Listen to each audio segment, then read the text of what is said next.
You have made it here to this quiet hour. Let your thoughts settle. The day is behind you now. Tonight we will spend time with the long-haul truck drivers who sleep through winter on the road. Not in hotels, not at home, in the sleeper cabs of their trucks parked in frozen lots, surrounded by subzero darkness. A semi-truck sits idling in a truck stop parking lot as snow falls through orange lamplight. The sleeper cab glows softly from within.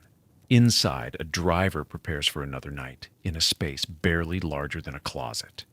The temperature outside may reach 10 below zero. The wind may gust to 30 miles per hour. The nearest building is 100 yards away across ice, but the driver will sleep. Not comfortably, perhaps, not soundly in the way sleep comes in a familiar bedroom, but sleep will come because it must, and because drivers have learned how to make it possible. This is a look at how they do it, how insulation and diesel heaters and layered blankets turn a metal box into shelter, how preparation and routine create rest in a place that seems to forbid it, how hundreds of nights on frozen roads teach a person what they need and what they can do without. Let us begin. The sleeper berth is a rectangular box attached to the back of a truck's main cab. It extends behind the driver's seat, enclosed by walls and a roof that continue the lines of the cab itself. The space inside measures somewhere between 6 and 8 feet long, 7 to 8 feet wide, tall enough to sit upright but not tall enough to stand in most models. This is where a long-haul driver sleeps, not occasionally, routinely. A driver on a cross-country route may spend 200 to 300 nights per year in this space, more nights than in their actual home, more nights than in any hotel. The sleeper cab becomes the primary bedroom for months at a time. The first sleeper berths appeared in the 1950s and 60s as trucking routes expanded beyond what a single day's driving could cover. Early versions were simple: a flat bunk behind the seats, minimal padding, no insulation beyond the truck's exterior shell. Drivers slept in their clothes under whatever blankets they brought. There was no heat except what lingered from the day's engine warmth or what came from idling the truck through the night. Modern sleeper cabs are different. They are still small, still metal boxes, but they have been designed over decades of iteration to function as living quarters. The space contains a mattress, storage compartments, sometimes a small refrigerator or microwave. Curtains separate the sleeper from the cab. Lights run on the truck's electrical system. Vents and windows provide airflow. The walls are not single-layer metal anymore. They contain insulation, foam layers sandwiched between interior and exterior panels, similar to the construction of a small recreational vehicle. This insulation does not make the sleeper warm on its own. It makes warmth possible. It slows the transfer of heat from inside to the frozen air outside. A well-insulated sleeper cab will hold heat for hours after the engine shuts off. A poorly insulated one will match the outside temperature within 30 minutes. Windows in modern sleepers are often double pane or treated with thermal coatings. Single pane windows lose heat rapidly, and they frost over on the inside from the driver's breath. Thermal windows still frost in extreme cold, but less quickly. They provide a barrier that helps the cab's small heating system work with less fuel. Weather stripping around the door becomes critical. Rubber seals wear down from repeated opening and closing, from temperature extremes, from age. A gap of even a quarter inch allows cold air to pour in, negating the insulation and forcing the heater to run constantly. Drivers learn to check the seals before winter fully arrives. They replace worn stripping. They adjust doors that no longer sit flush in their frames. The size of the space works in the driver's favor during winter. A sleeper cab contains perhaps 300 to 400 cubic feet of air. A small bedroom in a house might contain 800 to 1,000. Less volume means less air to heat. A small diesel heater or auxiliary power unit can raise the temperature of a sleeper cab 20 or 30 degrees in 15 minutes. The same heater would struggle in a larger room. Drivers arrange the space according to personal need. Some keep the area minimalist. Mattress, pillow, single blanket, nothing more. Others build something closer to a bedroom. They bring sheets and comforters from home. They hang fabric on the walls for extra insulation. They add blackout curtains to block the truck stop lights. They install small shelves for books or tablets or photographs. The space becomes familiar through repetition. A driver climbs into the same sleeper berth every night for weeks.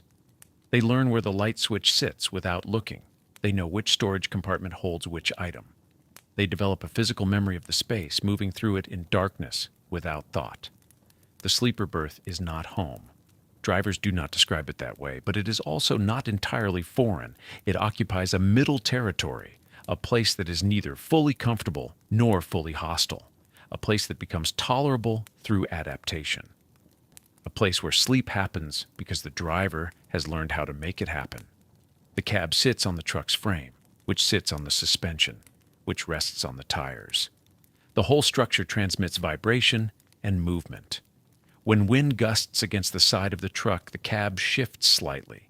When another truck passes on the highway or moves through the parking lot, the driver feels it. The space is never perfectly still, but stillness is not required for sleep. Warmth is, dryness is, darkness helps, safety matters. The sleeper cab, properly prepared, provides these things. Not perfectly, not luxuriously, but sufficiently. A driver parks for the night. They climb from the front seat into the back. They close the curtain between the cab and the sleeper. They adjust the heat. They arrange the blankets. They settle into a space that measures 6 feet by 7 feet, surrounded by subzero darkness. And they sleep. Because they have done this before. Because they will do it again tomorrow. Because the work requires it. And the sleeper cab, small as it is, makes it possible. Heat moves from warm places to cold places, always.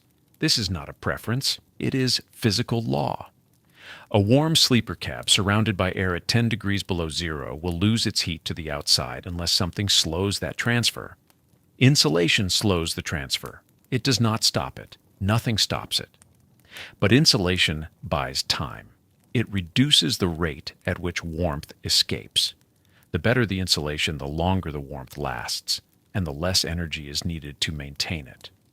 A modern sleeper cab's walls contain foam insulation between the interior panel and the exterior shell. The foam is usually polyurethane or polyisocyanurate, materials with tiny air pockets throughout their structure. Air is a poor conductor of heat. Trapped air, unable to move through convection, provides resistance to heat flow. The more trapped air, the better the insulation. The thickness matters. A ½ inch of foam provides some insulation. 2 inches provides significantly more. Most sleeper cabs use 1 to 2 inches of foam in the walls, less in the ceiling and floor. This is a compromise between insulation performance and weight. Foam adds pounds. Pounds reduce fuel efficiency and cargo capacity. Manufacturers balance thermal performance against operational cost. The floor of the sleeper sits above the truck's frame rails and fuel tanks. Cold air flows beneath it constantly while driving. Heat escapes downward through the floor unless insulation prevents it. Some sleepers have insulated floors. Some do not. Drivers with uninsulated floors report cold rising from below on winter nights, even when the air temperature inside the cab reads comfortable. They compensate with extra blankets or sleeping bags rated for lower temperatures. The ceiling is metal, sometimes with a thin headliner for appearance. Above it is the exterior roof of the cab. Snow may accumulate on that roof. Wind at highway speeds pulls heat away from the metal. Insulation in the ceiling helps, but the ceiling is often the thinnest part of the cab's envelope. Heat rises. The warmest air inside the sleeper collects at the top, presses against the ceiling, and escapes. Windows are the weakest points. Glass conducts heat far better than insulated walls. A single pane window in sub-zero temperatures will frost on the inside within minutes. The glass becomes cold enough to freeze moisture from the air. Double pane windows create a gap of still air between 2 layers of glass. That air gap provides insulation, the same principle as the foam in the walls. The window still loses heat faster than the walls, but slower than a single pane.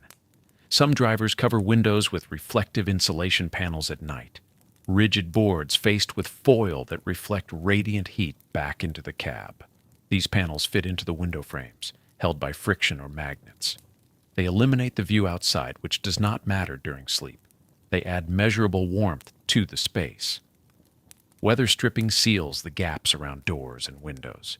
The stripping is rubber or foam, compressed when the door closes, forming a barrier against air infiltration. Cold air is denser than warm air. It sinks, it finds gaps. A poorly sealed door lets cold air pour in at the bottom, forcing warm air out at the top. The heater runs constantly, fighting a battle it cannot win. Drivers check weather stripping before winter.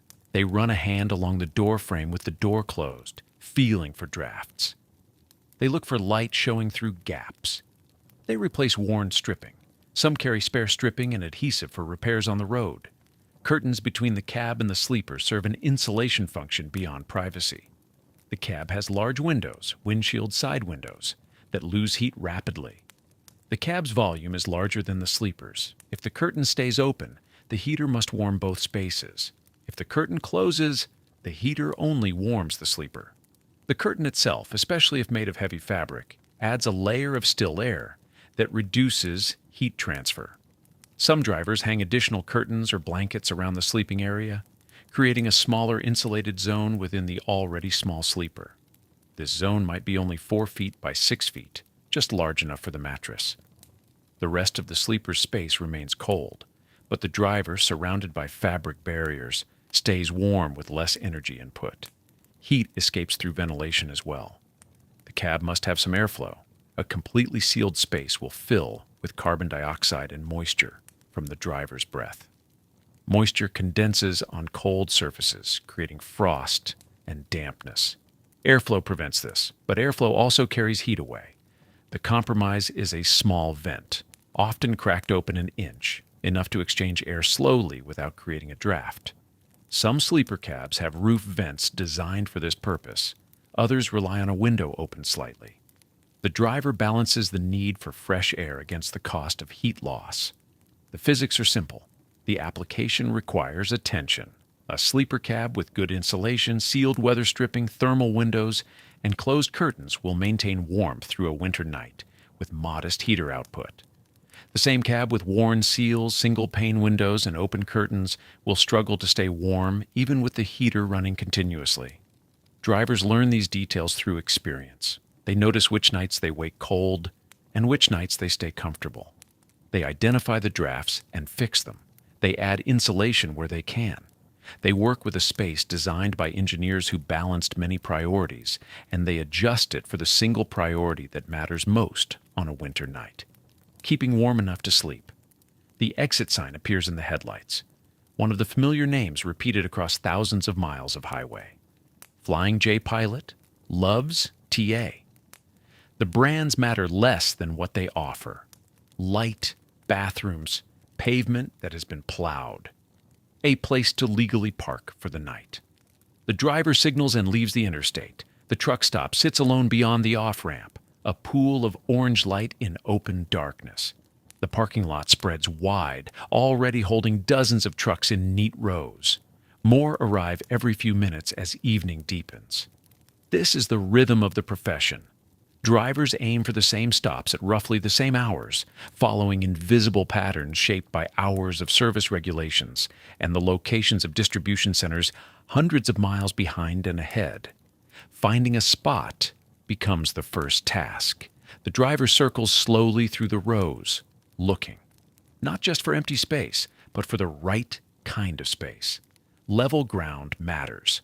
A truck parked on a slope means sleeping on an incline, wedging blankets under one side of the mattress to compensate. Distance from the highway matters. The closer rows catch more road noise, the hum of passing traffic that continues all night.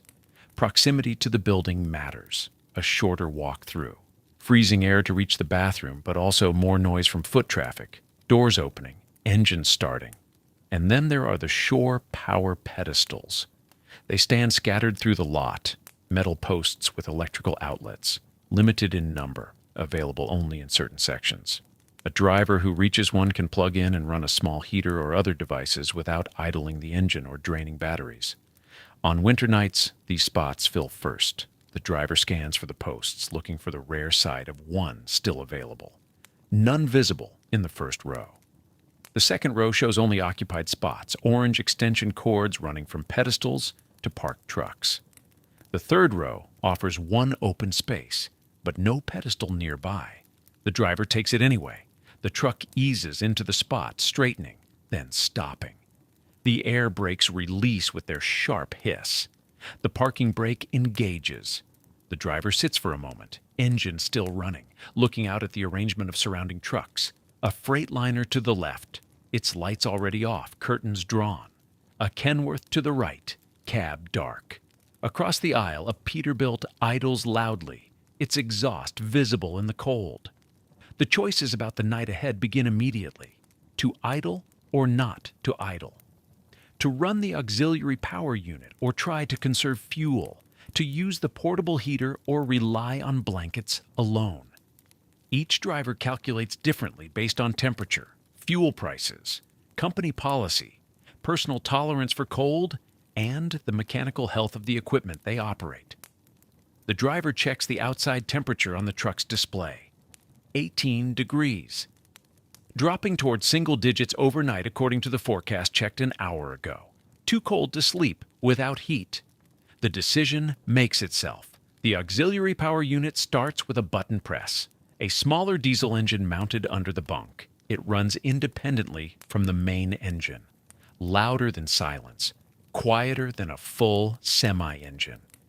The sound will cycle on and off through the night as the thermostat calls for heat.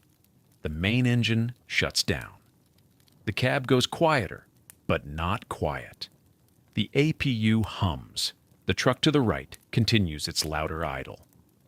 From somewhere deeper in the lot comes the steady mechanical sound of a refrigerated trailer maintaining temperature. The driver gathers what needs gathering: wallet, phone, toiletries. The walk to the building cannot be delayed too long. Better to go now before settling in, before the cold becomes harder to face. The door opens. The cold arrives instantly, pushing into the cab that still holds the warmth from hours of driving with the heater running. The driver steps down, boots meeting packed snow on the pavement. The door closes. The small sound echoes across the lot, joining the ambient noise of engines and distant highway traffic. The parking lot shows its own landscape now. Footprints track between trucks where other drivers have walked to and from the building. Orange sodium lights cast everything in the same amber tone. Snow covers the ground, except where tires and feet have worn paths. Steam rises from exhaust pipes, white plumes that dissipate into the dark air. A few trucks show lights in their sleeper windows, small yellow glows where someone reads or watches a screen before sleep. The walk to the building takes 2 minutes, long enough for the cold to penetrate jacket and gloves. Other drivers move along the same paths, heads down, walking quickly. No one speaks. Eye contact happens rarely. This is not unfriendliness.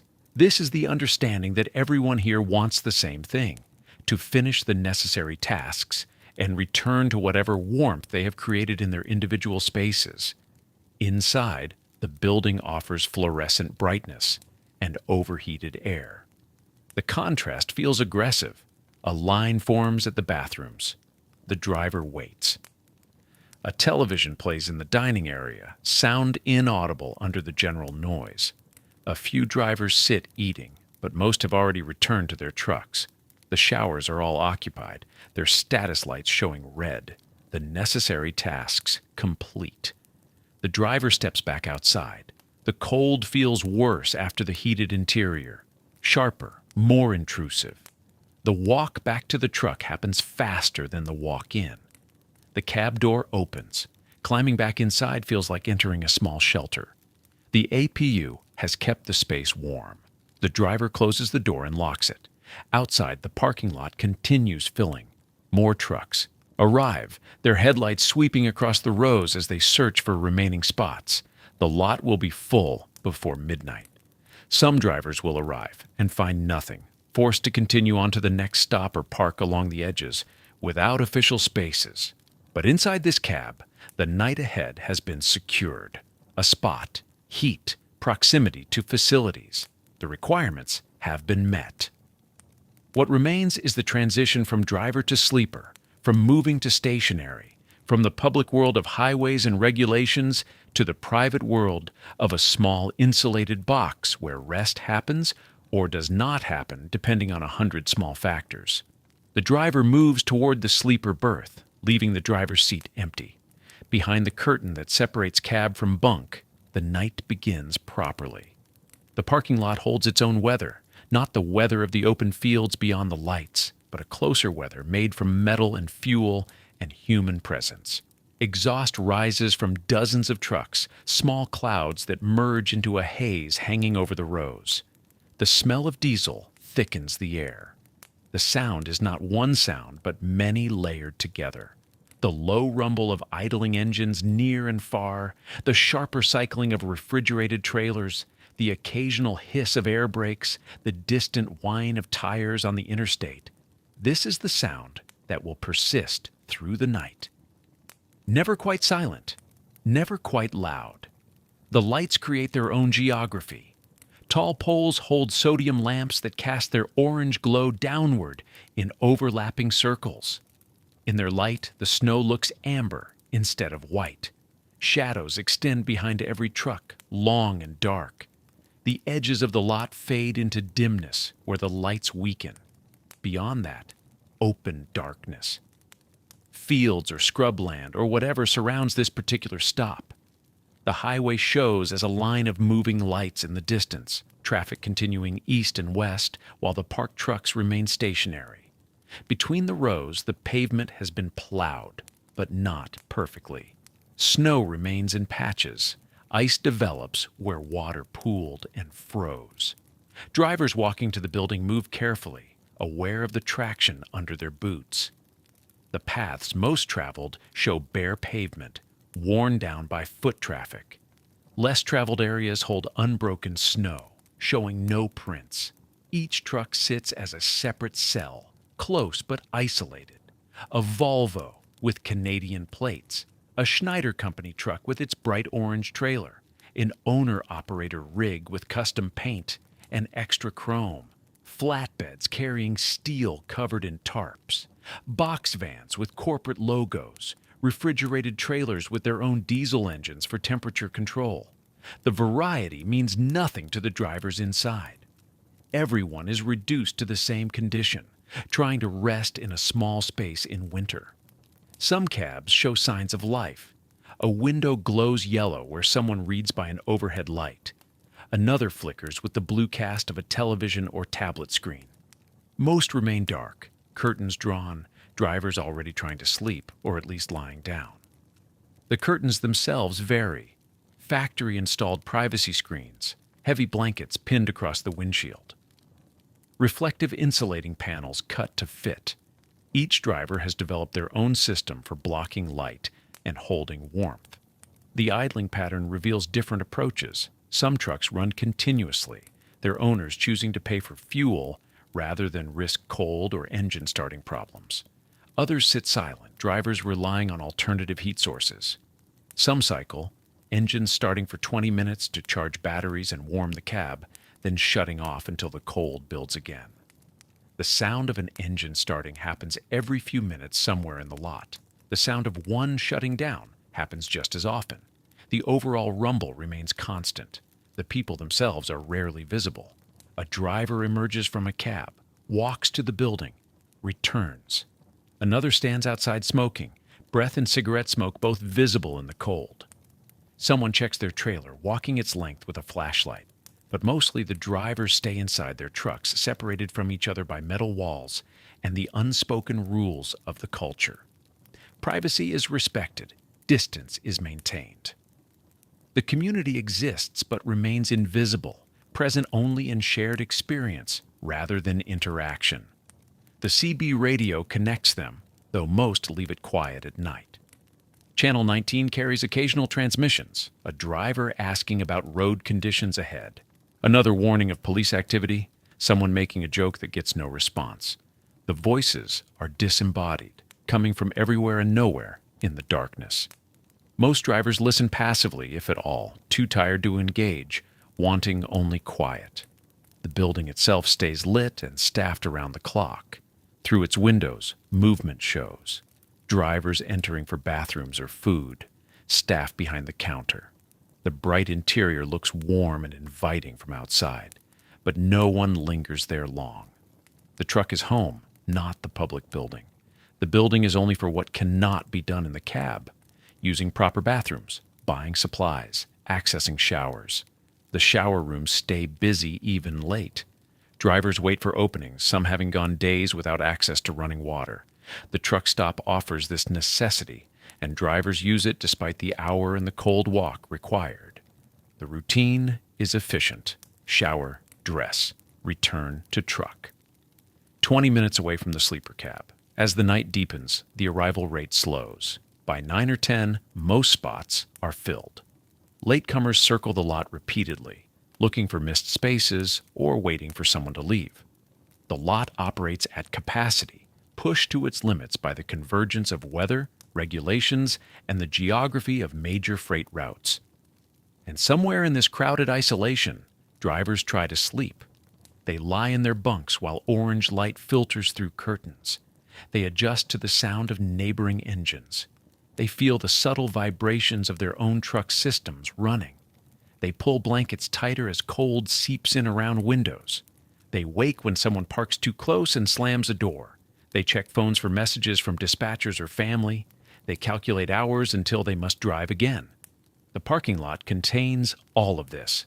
Hundreds of people resting within a few acres, each alone in a metal box, each part of a temporary village that will dissolve by dawn as trucks depart and new ones arrive.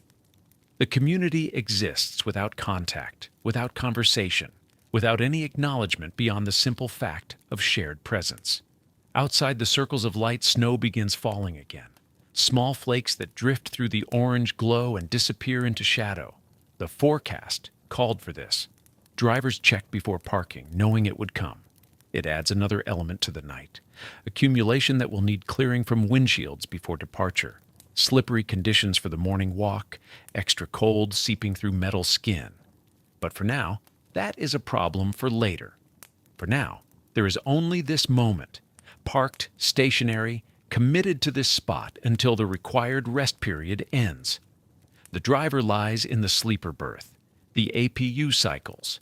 The heater pushes warm air through vents. The night continues around and above and through the thin walls. Sleep comes, or it does not come. The truck stop does not care. It holds its vehicles and its people through the dark hours, providing the minimum pavement light facilities, while each driver manages their own survival inside the space they occupy. The landscape asks nothing. It simply exists, waiting for morning. Chapter 5. Diesel Heaters and APUs. The warmth inside a sleeper cab on a subzero night does not come from the main engine. It comes from a smaller machine. Most modern long-haul trucks carry an auxiliary power unit, an APU. This is a separate diesel engine, much smaller than the one that moves the truck. It exists only to generate electricity and heat when the truck sits still. It lives in a compartment bolted to the frame behind the cab, enclosed in its own insulated box. Some trucks carry bunk heaters instead. Esper and Webasto are the most common brands. These are even smaller. They burn diesel drawn from the main fuel tank, but they do not generate electricity. They produce only heat. Both systems share a goal. They keep a driver warm without idling the main engine. The difference in fuel consumption is significant. A semi-truck's main engine, idling through an 8-hour night, burns between 6 and 10 gallons of diesel. At winter fuel prices, that can mean $30 to $50 spent on warmth alone. An APU burns a tenth as much, 0.1 to 0.3 gallons per hour. A bunk heater burns even less. The fuel cost drops to a few dollars. Over weeks on the road, the savings become substantial, but the initial cost is high. Installing an APU can cost $10,000 to $15,000. Eventually, a bunk heater costs less, perhaps $2,000 to $3,000, but it provides no electrical power. Drivers without these systems face a choice each winter night: idle the engine and stay warm, or shut it down and rely on blankets alone. The sound of an APU is distinct. It runs at a steady idle, quieter than the main engine but still audible. A low mechanical hum. It cycles throughout the night, maintaining charge in the truck's batteries and feeding power to the inverter. That power runs lights, a small refrigerator, a phone charger, sometimes an electric blanket. The APU does not stop unless the driver shuts it off. A bunk heater sounds different. It does not run constantly. It listens to a thermostat mounted near the bunk. When the temperature drops below the set point, the heater ignites. There's a click, then a soft whoosh as diesel mist ignites inside a small combustion chamber. A fan pushes the heated air through a duct into the sleeper. The air arrives warm, sometimes almost hot. It smells faintly of diesel for the first few seconds, then clean. The heater runs for several minutes, then it shuts off. Silence returns. The cycle repeats every 20 or 30 minutes, depending on how cold the night is and how well the cab holds heat. Drivers become attuned to this rhythm, the click of ignition, the whoosh of flame, the warm air flowing across skin. Then the quiet return. Some find it comforting. The heater becomes a companion, a presence that tends to them while they sleep. Others find the cycling disruptive. Each ignition pulls them briefly toward waking. They learn to sleep through it, or they do not. The heat does not distribute evenly. Warm air rises. The bunk sits roughly 4 feet off the cab floor. If the heater duct points toward the bed, the sleeper stays warm, but the floor remains cold. Drivers learn to keep their boots on the bunk or tucked into a bag. Leaving them on the floor means putting on frozen leather in the morning. Some sleeper cabs have poor insulation, older models or trucks with worn seals around windows and doors. In these, a bunk heater struggles. It runs almost constantly, barely keeping the temperature above freezing. Drivers in these trucks pile on extra blankets. They wear hats to bed. They seal gaps with towels or duct tape. They sleep in their coats. The thermostat matters. Most are simple dial units. The driver sets a temperature usually between 65 and 70 degrees, but the sensor only reads the air near where it is mounted. If it sits near the heater duct, it shuts off too soon. If it sits near a cold wall, the heater runs too often. Drivers adjust by trial, a few degrees one direction or the other. They learn their truck's particular behavior. Fuel management becomes mental arithmetic. A truck might carry 2 fuel tanks, each holding 100 to 150 gallons. A full load of diesel weighs over 1,000 pounds. Drivers calculate range based on miles to the next fuel stop, expected consumption, and the reserve needed for the heater. Running out of fuel in a truck stop parking lot is unlikely. Running low enough to worry about it is not. The heater draws from the same tanks that move the truck. Every gallon burned for warmth is a gallon not available for miles. Some drivers shut the heater off before sleep. They burrow into blankets and let the cab cool. They wake cold in the deep night and restart it. They make this trade deliberately, fuel saved against comfort lost. Others leave it running all night and accept the cost. The decision reflects income, the truck's fuel capacity, and the driver's tolerance for cold. APUs offer a different trade. They provide both heat and electricity, but they require maintenance. Filters, oil changes, repairs. They add weight to the truck. They take up space. They can fail. When an APU fails in winter, far from a repair shop, the driver faces the same choice as someone without one: idle the main engine or freeze. The sound of neighboring trucks carries through the night. Some drivers idle their main engines despite the cost and the laws. The deep rumble is unmistakable. It speaks of either necessity or preference. Perhaps their APU is broken. Perhaps they never had one. Perhaps they simply prefer the security of the big engine running. The sound is louder than an APU. It vibrates through the ground. Drivers parked nearby feel it as much as hear it. Anti-idling laws complicate the choice. Many states restrict idling to 5 or 15 minutes. Truck stops in those states post warnings. Enforcement is inconsistent, but fines exist. A driver caught idling all night might face a $100 ticket, sometimes more. But a driver without heat in 10 below weather cannot simply accept the cold. Some idle anyway, and hope. Some move to parking areas outside city limits where enforcement is rare. Some suffer. Cold does strange things to diesel engines. Below 20 degrees, oil thickens.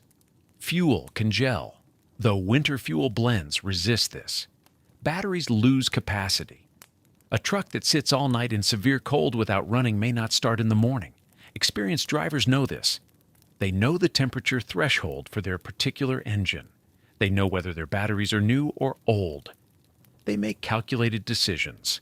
Idle for an hour before bed to warm everything thoroughly. Restart it briefly at 3 in the morning. Or trust the APU and the bunk heater and hope the batteries hold. The heater becomes the most important device in the truck, more important than the radio, more important than the GPS. It stands between the driver and the cold. When it works, the night is manageable. When it fails, the night becomes a test. A driver sits in the dark of the sleeper cab, engine off, weighing a choice that has no good answer. The temperature outside is 12 degrees. Inside, it is 50 and falling. The bunk heater died an hour ago.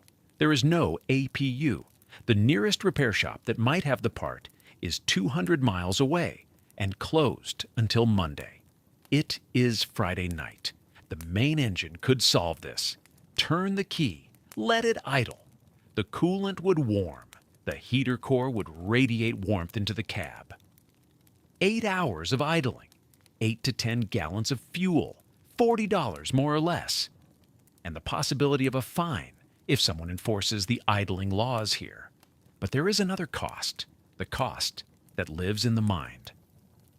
Truck engines are built to work, not to sit. Idling for hours produces incomplete combustion. Fuel does not burn as cleanly at idle as it does under load. Soot accumulates in the exhaust system. Carbon builds up on sensors. The diesel particulate filter clogs faster. The diesel exhaust fluid system can develop problems. Over time, excessive idling shortens engine life. Mechanics will say this. Truck manufacturers will say this. Drivers know this. And yet, drivers also know that cold starts are hard on engines.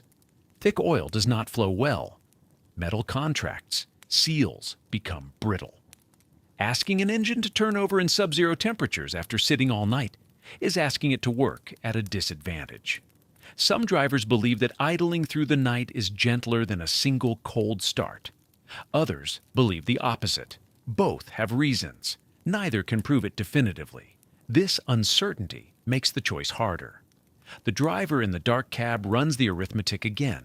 Fuel cost, fine risk, engine wear, cold tolerance. There is no formula that solves for all variables. Some drivers idle without hesitation. They consider it part of the job. Fuel is a business expense. Warmth is not optional. They set the throttle to a low idle, lock the cab, and sleep soundly. If a fine comes, it comes.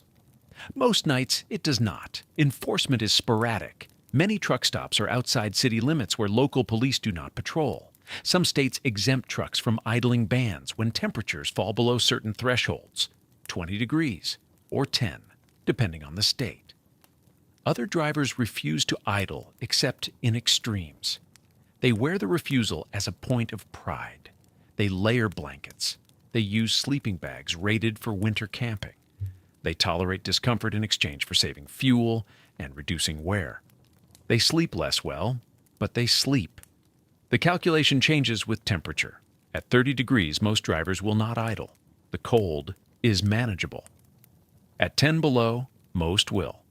The cold becomes dangerous. Somewhere between those points lies a personal threshold, different for each driver. Company policies complicate this. Some trucking companies prohibit idling outright, tracking engine hours through telematic systems. Drivers who idle excessively receive warnings. Some companies install automatic shutdown systems that kill the engine after 5 minutes of idling. These systems can be overridden, but doing so leaves a record. Other companies encourage APU use but do not mandate it. They leave the decision to the driver and the consequences as well. Owner-operators face a different calculus. They pay for their own fuel. They pay for their own repairs. The cost of idling comes directly from their income. The cost of engine damage does the same. They must balance immediate comfort against long-term expense. Some install APUS despite the upfront cost. Some do not and accept the trade. The noise of idling carries. A truck idling in a parking lot full of other trucks adds to a collective drone. Drivers trying to sleep nearby hear it. Some do not mind. Some find it maddening.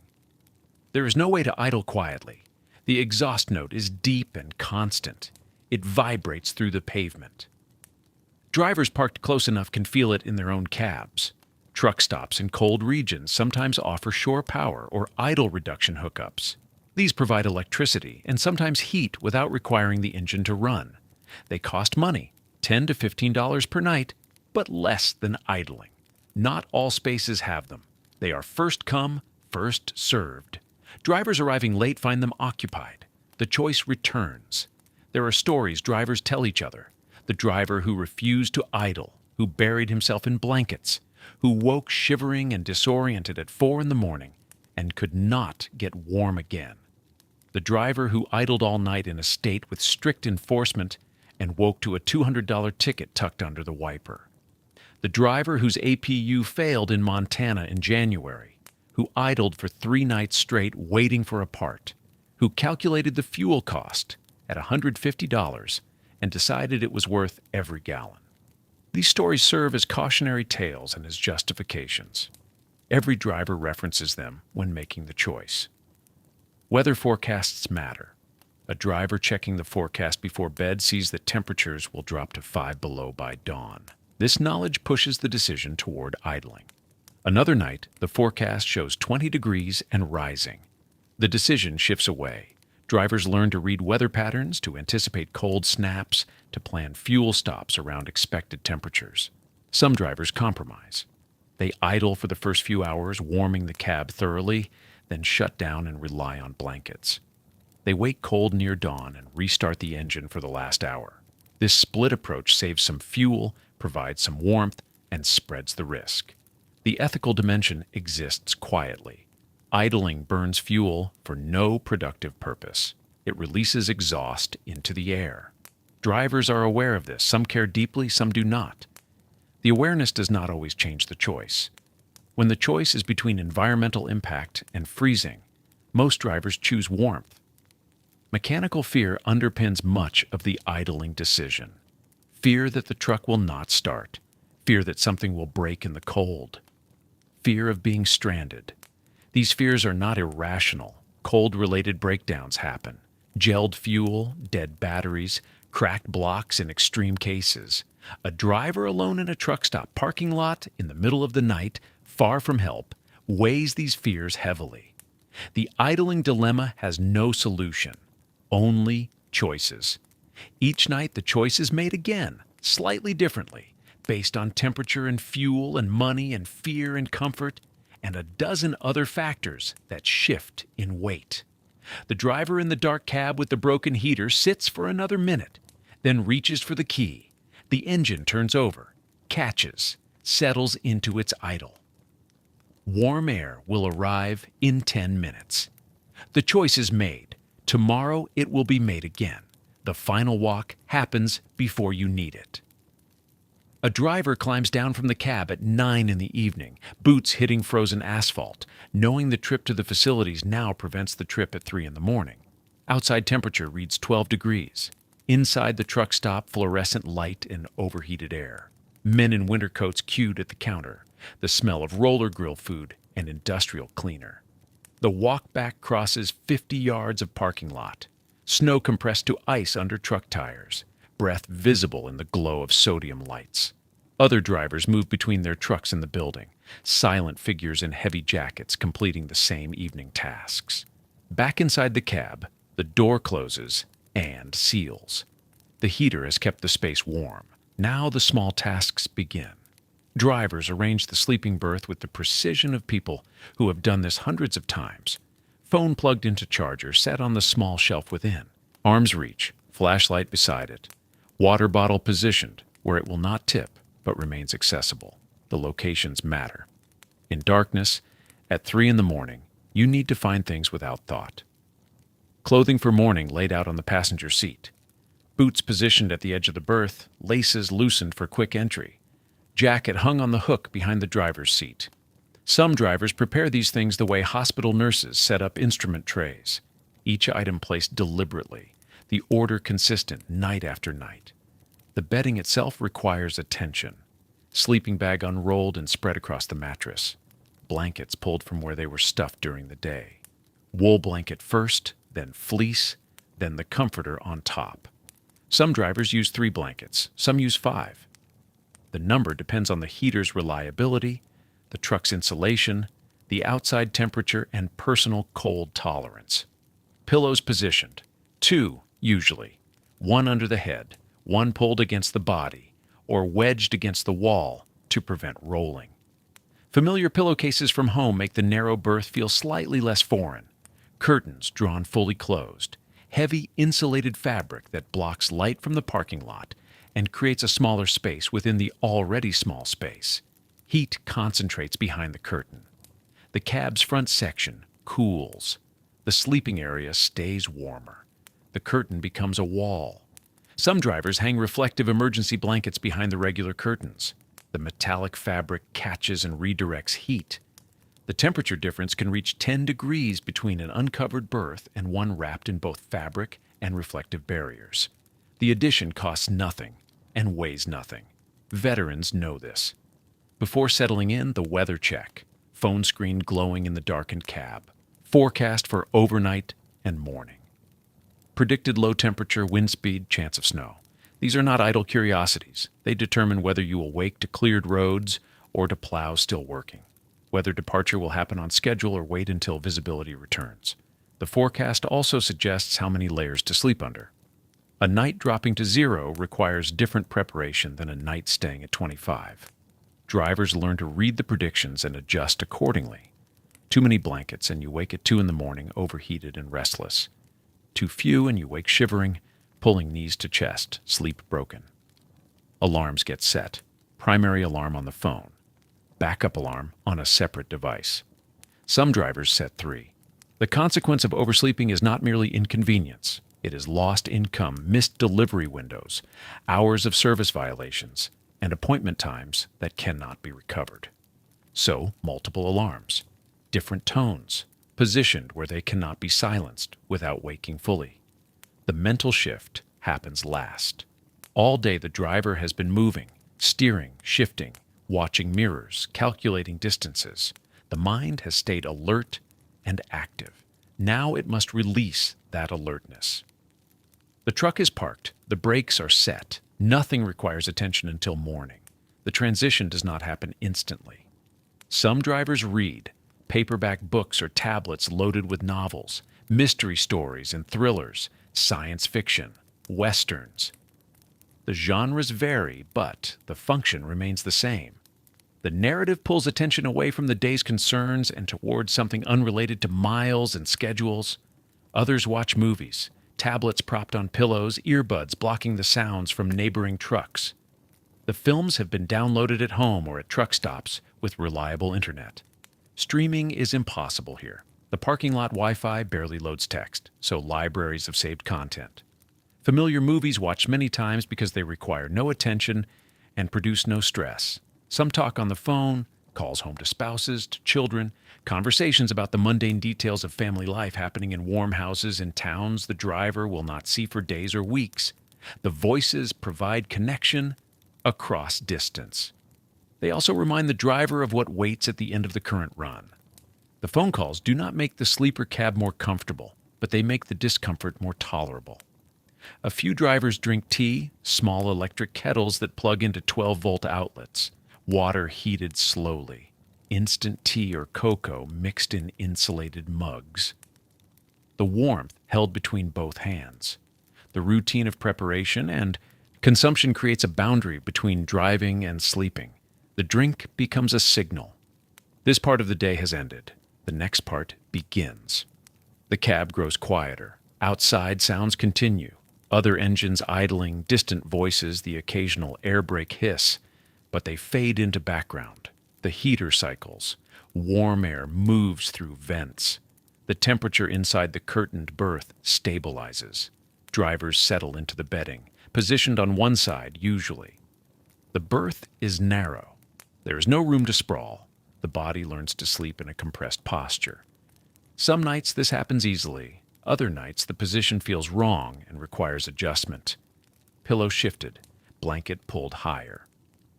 The search for comfort in a space that was designed for sleep, but not for luxury. Lights go off. Phone screen darkens. The interior of the berth becomes completely black. No light penetrates the curtains. The darkness is total and artificial, created by layered fabric in a parking lot filled with streetlights. But it serves. The body reads the darkness as night, even though orange light glows just beyond the curtain. The final conscious thoughts vary. Some drivers count the hours until the alarm. Some review tomorrow's route. Some think of nothing in particular, waiting for sleep to arrive. The discipline of the profession includes the ability to sleep on command, or at least on schedule. The body learns. After enough nights, it cooperates. And then quiet. The driver still. The truck warm. The night settling in around hundreds of other trucks in rows across frozen asphalt. The rituals complete. The preparations finished. The transition made. The long winter night begins. The sleeping bag lies open across the mattress, rated for 0 degrees Fahrenheit. This is the foundation, not decorative, not optional. The rating means the bag will keep a person alive at 0 degrees, not necessarily comfortable. Comfort requires more, so the bag becomes the first layer in a system built upward, each addition trapping more heat, creating more insulation between the body and the cold metal walls, 18 inches away. The sleeping bag itself uses synthetic fill. Down would be warmer for the weight, but down fails when wet. Condensation happens in sleeper cabs.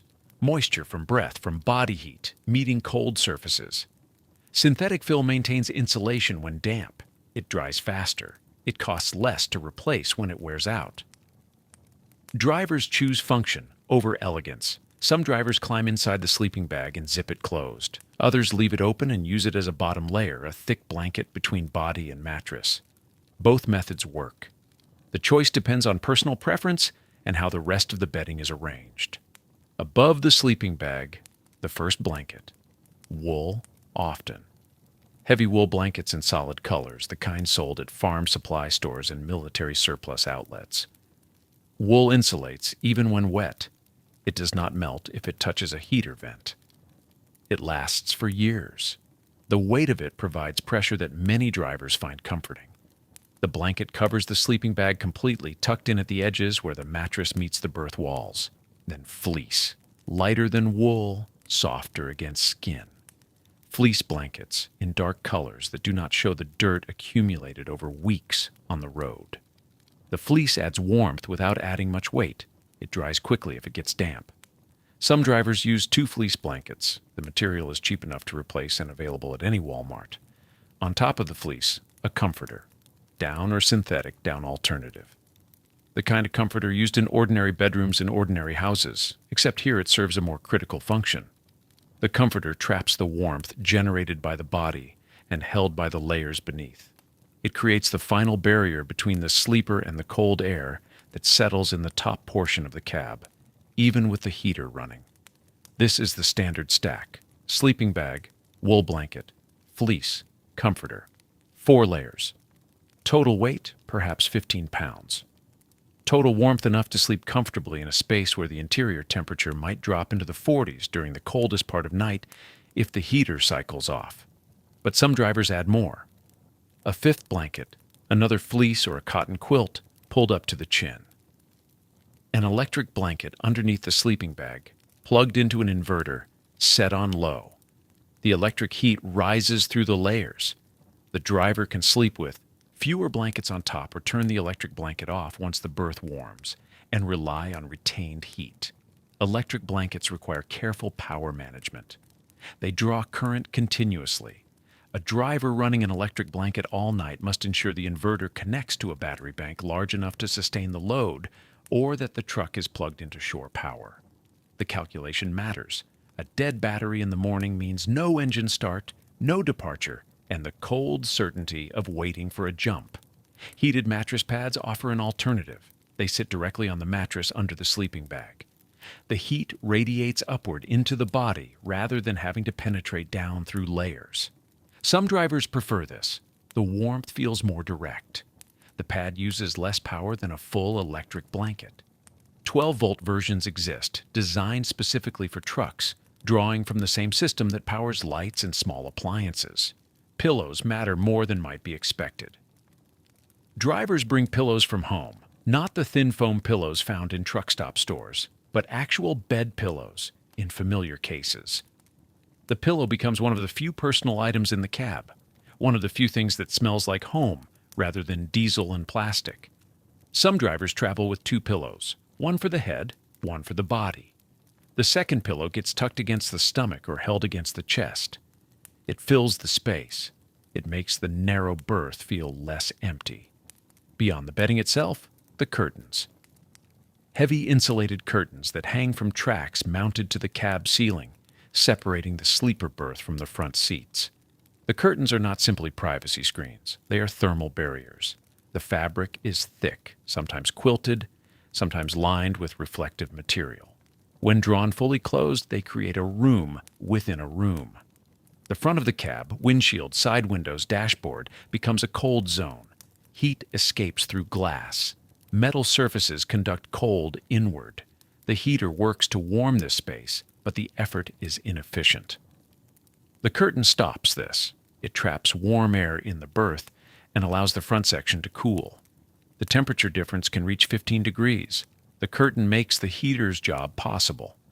Some drivers enhance the curtain with additional barriers. Reflective emergency blankets, the kind sold in camping sections, hung or taped behind the fabric curtains. The metallic surface reflects radiant heat back into the berth. The addition is cheap, lightweight, and effective. The installation is temporary, removed when warmer months arrive, reinstalled each winter. Others use foam board insulation cut to fit the inside of the windshield and side windows. The boards press into place at night, held by friction or suction cups. They block the cold radiating from the glass. They also block early morning light, which helps drivers sleep past dawn when schedules allow. The foam board is rigid and awkward to store during the day, so only some drivers bother, but those who do report noticeably warmer nights. Arrangement of all these layers requires attention. Blankets must be tucked to prevent cold air from slipping underneath. The sleeping bag must lie flat to avoid bunching. The comforter must drape evenly. Drivers perform these adjustments before climbing into the berth. Once inside, repositioning becomes difficult. The space is too narrow to sit up fully. Reaching down to adjust a blanket at the foot of the bed requires contortion. The system works through redundancy. If one blanket shifts in the night, others remain. If the heater cuts off unexpectedly, the layered insulation retains body heat long enough to prevent dangerous cold. The multiple blankets also allow for adjustment.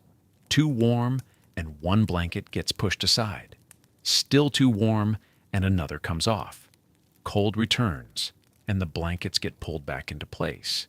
The bedding smells like the driver in the cab. Fabric softener from home laundry fades after the first week. Then the smell becomes road. Diesel fumes, truck stop air, the faint mustiness of fabric stored in a small space with imperfect ventilation. Some drivers wash bedding weekly at truck stop laundromats. Others wait longer. The scent becomes familiar either way. This is the nest. This is the system that makes winter sleep possible in a metal box parked on frozen asphalt in South Dakota or Wyoming or Manitoba. Not one thick blanket, but many thinner layers. Not a single solution, but a combination of fabric, insulation, and heat management. The sum of small decisions made by drivers who have learned through cold nights what works and what fails. The body slides under the blankets. The weight settles. The warmth builds. Outside, the temperature continues to drop. Inside, the layered bedding holds the line. The electrical system of a parked truck becomes its lifeline during a winter night. Warmth, light, communication all depend on stored power managed carefully through hours of darkness. A typical sleeper setup runs on 12-volt direct current, the same voltage as the truck's main batteries. But those batteries exist primarily to start the engine. Drawing them down overnight for comfort creates risk.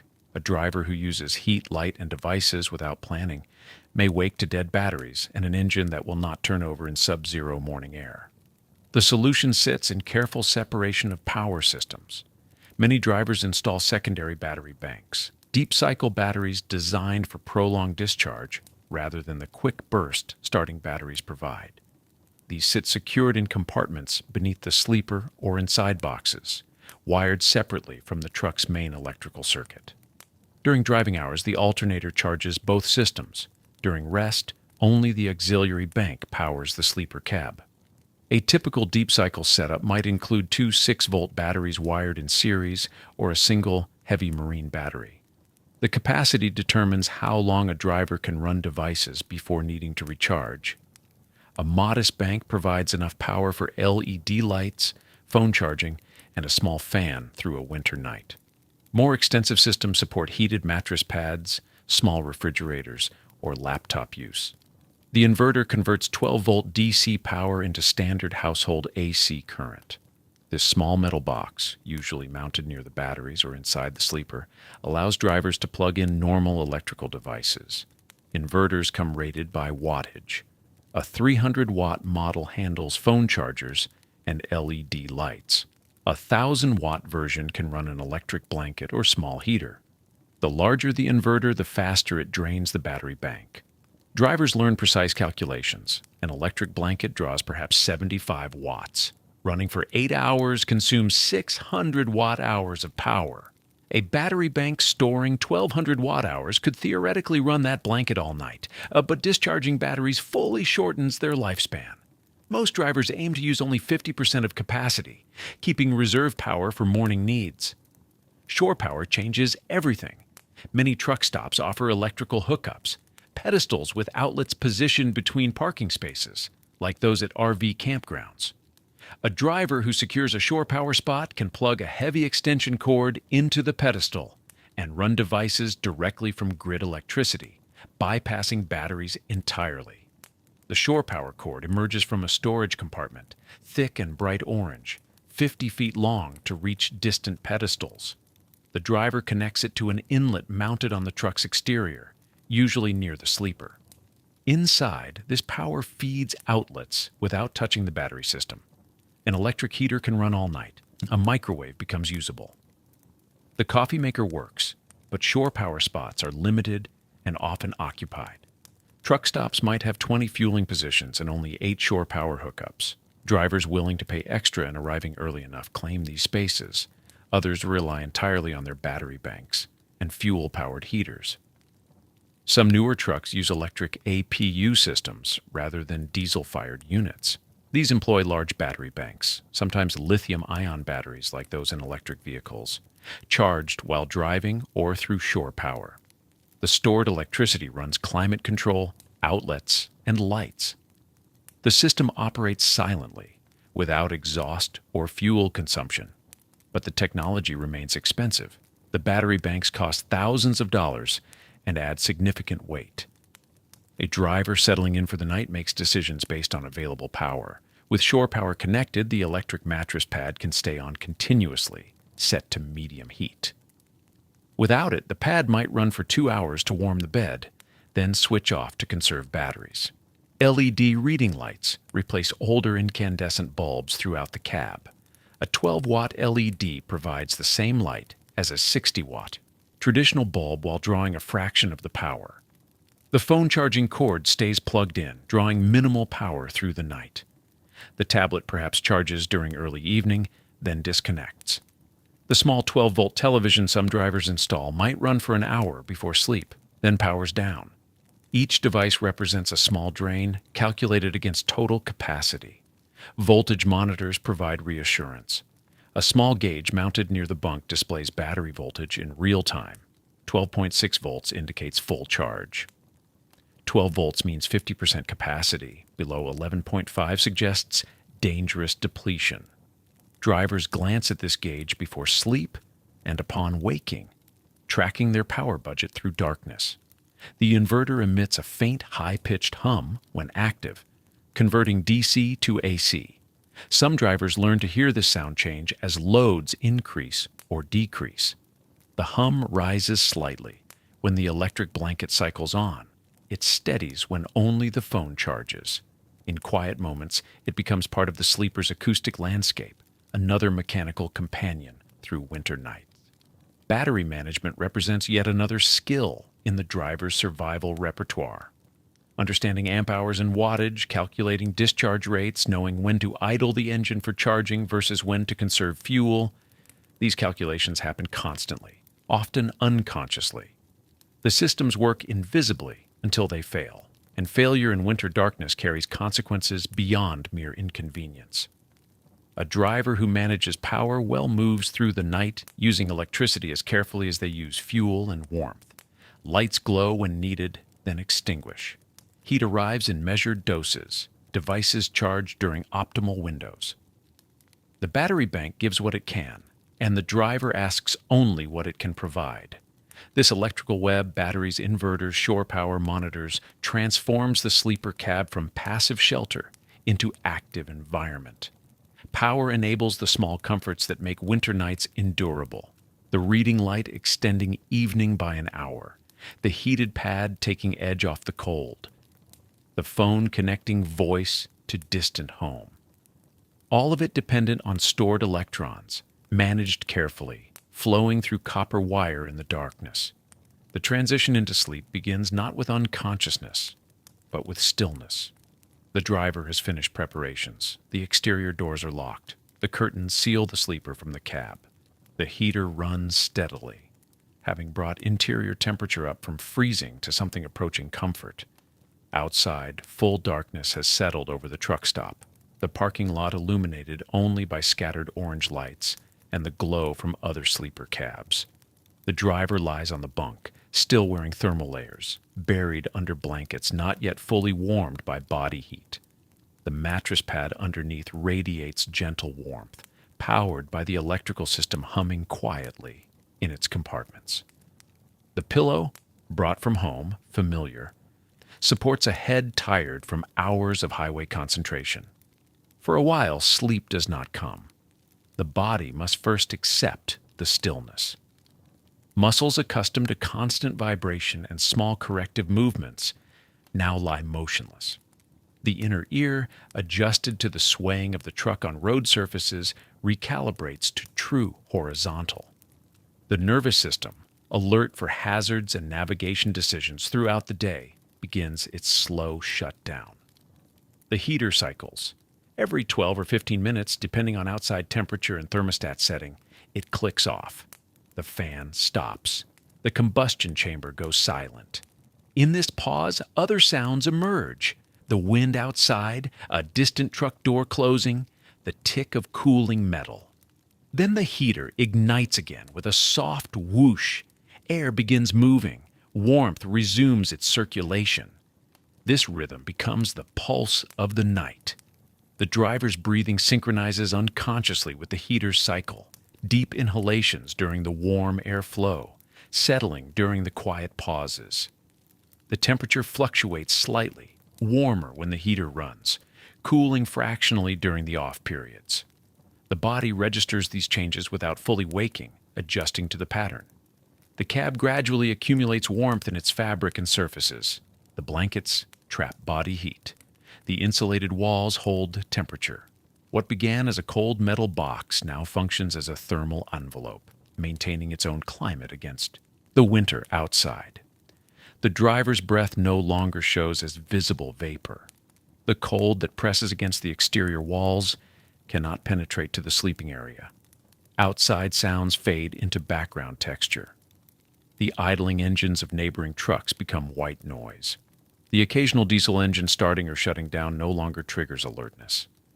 The wind, strong enough to rock the trailer slightly, becomes rhythmic rather than disturbing. The acoustic environment transforms from collection of distinct events into a steady drone that paradoxically aids sleep. The small enclosed space itself provides comfort. The low ceiling close overhead. The walls within arm's reach. the curtain blocking the cab, creating a boundary between living space and workspace. This compression offers security, a cave, a nest, a shelter reduced to essential dimensions. Nothing threatens here. The cold stays outside. The space contains only warmth and rest. Some drivers leave a small light on, an LED nightlight plugged into a wall outlet, casting a faint amber glow. Others prefer complete darkness, trusting the familiar dimensions of their space. Either way, vision becomes irrelevant as exhaustion deepens. The eyes close, the breathing slows. The driver's internal clock, disrupted by irregular schedules and time zone crossings, struggles to recognize this moment as true night. But the body's fatigue overrides circadian confusion. Hours of concentration and physical tension demand release. The warmth, the horizontal position, the relative quiet, all signal permission to let go. Sleep arrives gradually, not as sudden unconsciousness, but as a slow drift. Thoughts become disconnected. The boundary between waking and sleeping blurs. A moment of awareness, noting the heater cycling again, then a gap in time. Another brief surface toward consciousness, registering the wind outside, then deeper descent. The first true sleep of the night often lasts 2 or 3 hours, the deepest rest before the inevitable stirrings and adjustments that fragment the later darkness. During this initial period, the body drops into necessary restoration. The heart rate slows, the breathing deepens, the muscles release their held tension. The mind processes the day's information, filing and discarding, preparing for the next day's demands. The heater continues its faithful cycling, maintaining the envelope of warmth. The battery system provides its quiet power. The insulation holds back the cold. The whole assembled system, mechanical, electrical, thermal, works in concert to support this vulnerable period of human unconsciousness. Outside, the truck stop continues its 24-hour operation. Fuel pumps occasionally activate. The convenience store glows with fluorescent light. New trucks arrive, old trucks depart. But in this sleeper cab, like dozens of others scattered across the parking lot, time suspends. The urgency of schedules and miles gives way to the simple animal need for rest. The driver sleeps, warm in the darkness, held by systems designed and refined over decades to make this exact moment possible. The engineering, the careful preparation, the managed resources, all of it culminates in these hours of stillness. The winter night stretches ahead, long and cold, but here, inside this small space, warmth persists. The darkness outside presses close, but the heater answers with its steady rhythm. The isolation is complete, but within that isolation comes rest. The first hours pass in deep sleep, the body claiming what it needs before the shallower sleep and brief wakings of the later night begin. Sleep does not come continuously in the sleeper berth. The driver wakes several times through the night, though not always to noise or worry. The body itself interrupts rest. Temperature changes, comfort shifts. What felt perfect an hour ago now feels wrong. Under heavy blankets and a sleeping bag rated for 0 degrees, warmth builds. The bunk heater cycles on every 20 minutes, pushing hot air into the small space. Body heat adds to it. The layered bedding traps everything. Within 2 hours of falling asleep, the driver wakes too warm, face flushed, neck damp with sweat. The sleeping bag that felt necessary at 10 o'clock now feels oppressive at midnight. The driver pushes the top blanket down, unzips the sleeping bag part way, shifts one leg out into cooler air. The adjustment takes seconds. Sleep returns. But the heater continues. Cycling. The exposed leg grows cold. By 2 in the morning, the chill wakes the driver again. The blanket gets pulled back up. The sleeping bag gets zipped higher. The cycle begins again. This happens 3 or 4 times each night. Not emergencies, not problems requiring solutions. Just the ordinary rhythm of sleeping in a space where temperature cannot stay constant. The heater works on a thermostat. It turns on when the cab drops below the set temperature. It shuts off when the air warms past that point. But the driver's body has its own thermostat, more sensitive and harder to satisfy.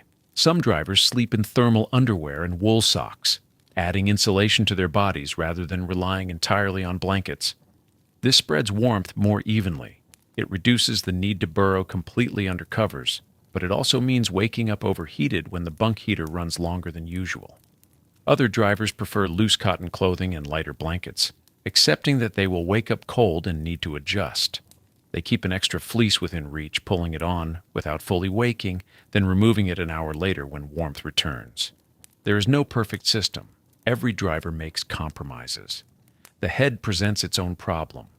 Pulled deep into a sleeping bag with only the face exposed, warmth stays trapped around the body, but the nose and cheeks grow painfully cold. Breathing freezing air while the rest of the body sweats creates a strange split sensation. Some drivers pull a knit cap low over their ears and bury their face partially in a pillow to warm the air they breathe.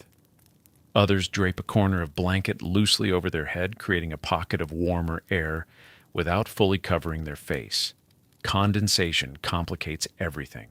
Each breath releases moisture into the cold air. Over the course of a night, this adds up. By morning, a thin layer of frost coats the inside of the windows. Ice crystals form on any exposed metal surface near the sleeping area. The moisture does not disappear. It freezes, then melts slightly when the heater runs, then freezes again. Drivers crack a window an inch before sleeping, not for fresh air, though that helps, for moisture control. The gap lets humid air escape before it can freeze on every surface, but it also lets in cold. The draft flows across the sleeper berth, cutting through blankets, making the temperature problem worse. The choice becomes sleep warmer and wake to ice on the windows and damp bedding, or sleep colder and keep condensation manageable. Most drivers choose the cracked window. Ice on glass can be scraped away in the morning. Damp blankets and sleeping bags take days to dry in winter. Moisture that soaks into bedding over multiple nights creates a cold, clammy feeling that no amount of heating can fix. It adds weight. It reduces insulation. After a week on the road without access to laundry facilities, bedding that started dry and warm becomes unpleasant to sleep in. Veteran drivers carry extra blankets specifically for this reason. When one gets damp, they switch it out, draping the wet one over the back of the driver's seat where the defroster fan can help dry it during the next day's drive. It takes hours. Sometimes it does not dry completely before the next night. The driver wakes at 3:30. No particular reason. Just awake. The heater has not run in 15 minutes. The temperature inside the cab has dropped. Not drastically, but enough to notice. The driver pulls the blanket higher, tucks it under one shoulder, curls tighter. Eyes stay closed. Sleep might return. Outside, wind pushes against the truck. The cab rocks slightly, a motion so small it registers only half-consciously. A door slams somewhere across the parking lot. An engine starts. The familiar sounds of a truck stop at night. The driver checks the time without opening their eyes fully. Just a quick glance at the phone screen. 3:32. The alarm is set for 6. 2.5 hours remain, enough for another sleep cycle if it comes. The heater kicks on. The fan hum fills the sleeper berth. Warm air flows from the vent near the floor. Within minutes, the temperature rises. The driver's face, exposed to the air, feels the change first, then the shoulders, then the core. 15 minutes later, too warm again. The blanket gets pushed down. One arm comes out. The driver rolls on to the other side, seeking a cooler section of mattress. This is not restless sleep. It is not insomnia. It is simply how sleep happens in a sleeper berth in winter. The body adjusts constantly. Temperature cannot stay fixed. The night passes in segments. Deep sleep, brief waking, adjustment, sleep again. By morning, the driver will not remember most of these wakings. They blur together into the general experience of a night on the road. But the body remembers. It notices the interruptions. Over weeks and months, the accumulated deficit of interrupted sleep builds. Some drivers sleep better than others. Some adapt completely. falling back asleep within seconds of adjusting blankets. Others lie awake longer, mind turning over the next day's route or the weather forecast or the sound of an unfamiliar rattle from the engine. But all of them wake and adjust. All of them manage the cycle of too warm and too cold. All of them negotiate with condensation and cracked windows and layered bedding that never quite solves the problem perfectly. The night continues. The heater cycles. The driver sleeps in pieces. Water appears where it should not be. The driver wakes at dawn and sees frost on the inside of the windshield, thick enough to obscure the view completely. White crystals spreading across the glass in fractal patterns, beautiful and inconvenient. This is frozen breath, moisture from hours of exhalation condensed on the coldest surface in the cab. The side windows show the same frost. The back window of the sleeper berth, even with the blackout curtain drawn across it, has collected a thin layer of ice. Any metal surface cold enough has a sheen of frozen condensation. The door handle, the window crank, the metal frame around the bunk. This happens every night in winter. It cannot be prevented entirely, only managed. During sleep, the human body releases moisture constantly, through breath, through skin. A single person sleeping in an enclosed space for 8 hours exhales enough water vapor to dampen the air noticeably. In a climate-controlled house, this moisture disperses or gets managed by ventilation systems. In a sleeper berth, it has nowhere to go. It hangs in the air until it encounters a surface cold enough to condense on. Glass and metal become that surface. Before sleeping, the driver cracked the passenger window 2 inches. Cold air flowed in all night. An uncomfortable trade-off accepted as necessary. Without that gap, the condensation would be worse. Much worse. Every window would be coated. Frost would form on the ceiling. Moisture would bead on fabric surfaces and soak into blankets. Even with the window cracked, moisture still accumulated. Just less of it. The driver sits up in the bunk, breath visible in the cold morning air. The bunk heater runs, but the cab has not warmed yet. The temperature inside hovers somewhere in the 40s. Outside it is 15 degrees. Before anything else, before coffee or checking the phone or planning the day, the frost must be dealt with. The driver pulls on a jacket over the thermal shirt slept in, reaches for the ice scraper kept in the driver's door pocket, leans forward from the bunk, and begins scraping the inside of the windshield. The frost comes off in fine powder, falling onto the dashboard and the driver's seat. It takes several minutes of steady scraping to clear enough glass to see through. The side windows get scraped next. Then the driver climbs out of the bunk and starts the engine, turning the defroster to maximum. The fan blows cold air at first, then gradually warmer. It will take 15 minutes before the windshield defrosts completely from the heat. This is the morning routine in winter. Scraping ice from the inside, waiting for the defroster. Only then scraping the outside, where snow and road spray have created another layer to clear. Moisture does not only appear on windows, the bedding shows it too. More subtly. Not frost, because the blankets stay warmer than the freezing point, but dampness. After 3 or 4 nights in the same sheets and blankets, they begin to feel different. Heavier, slightly clammy, not soaked, but no longer dry. Body moisture does this. Sweat from sleeping too warm under heavy covers. Humidity from breath trapped under blankets pulled over the head. Condensation from the air settling into fabric. The dampness accumulates slowly, almost unnoticeably, until one night the driver pulls the blanket up and registers that it feels wrong. Drying bedding in winter presents a problem. At home, blankets go in a dryer or get hung in the sun. On the road, neither option exists. Some drivers drape damp blankets over the passenger seat, aiming the defroster vent toward them while driving. The hot air helps. After a full day of driving with the heat running, a blanket might dry most of the way, but it takes hours, and it only works for one blanket at a time. Sleeping bags dry even slower. Their insulation traps moisture the same way it traps heat. Once a sleeping bag gets damp inside, it can take days to dry completely. Its warmth decreases. The synthetic fill clumps. Drivers who rely on sleeping bags as their primary bedding learn to air them out whenever possible, unzipping them fully and spreading them open during the day. But in winter, opportunities are limited. Some drivers stop at laundromats when routes allow. They wash everything.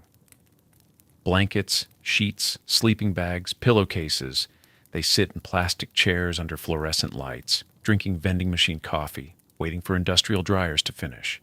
This happens every week or two if they are lucky. More often, every 3 weeks. Between laundromat visits, moisture slowly builds.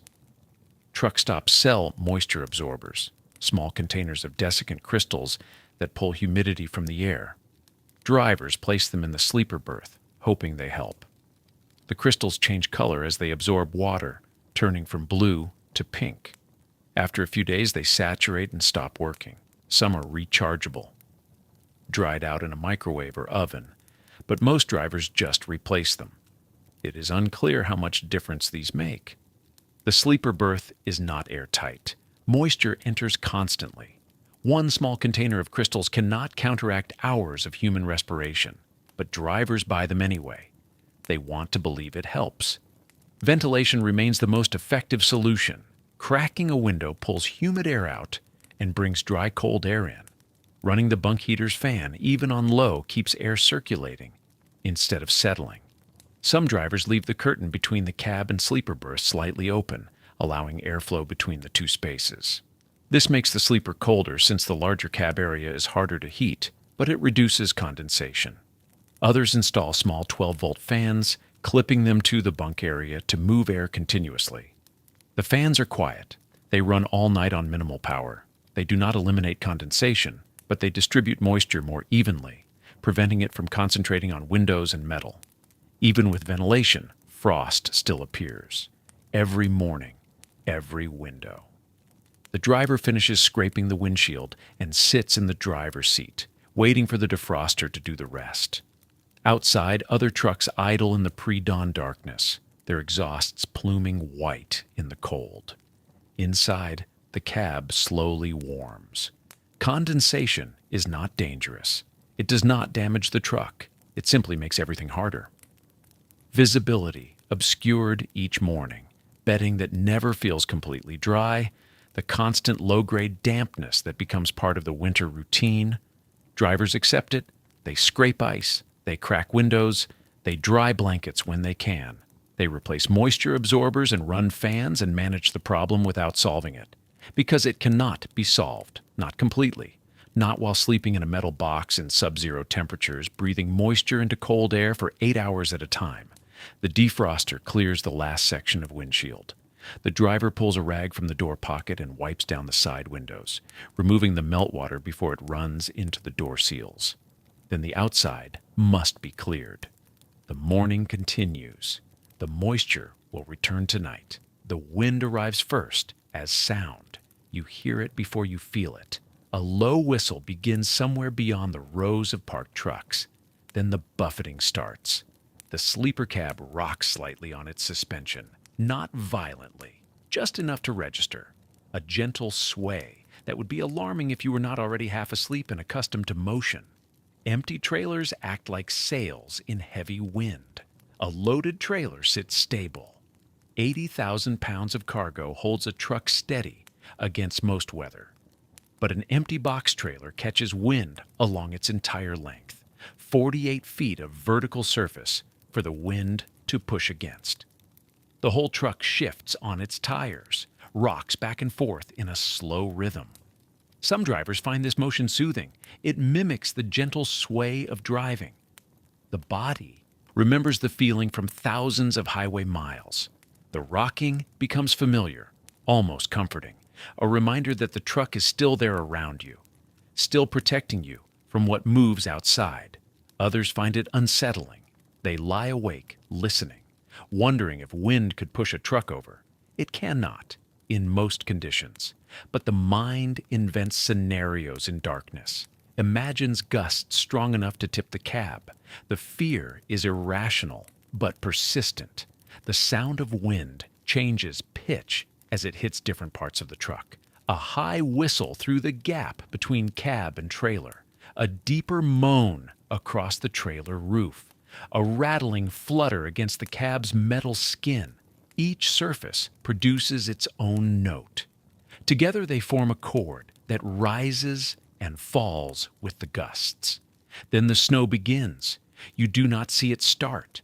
The windows are fogged with condensation or covered by curtains, but you hear the difference. The wind sound becomes muffled, softened. The whistle fades to a hiss. The whole acoustic landscape shifts as snow fills the air and begins to accumulate.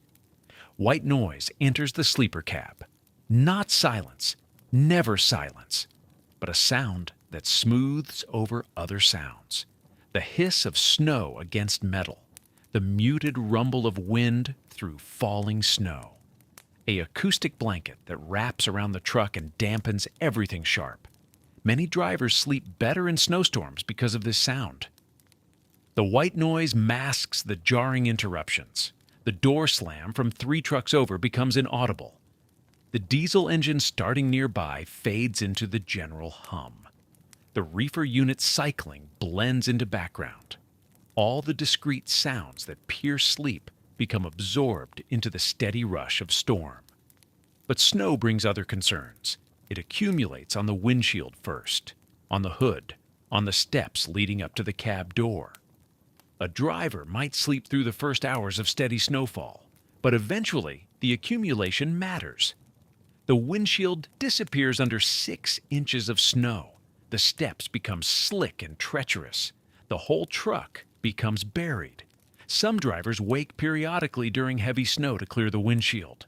They pull on boots, crack the door, step out into shocking cold and knee-deep snow. Brush off the windshield and mirrors with a broom kept for this purpose. Clear the steps.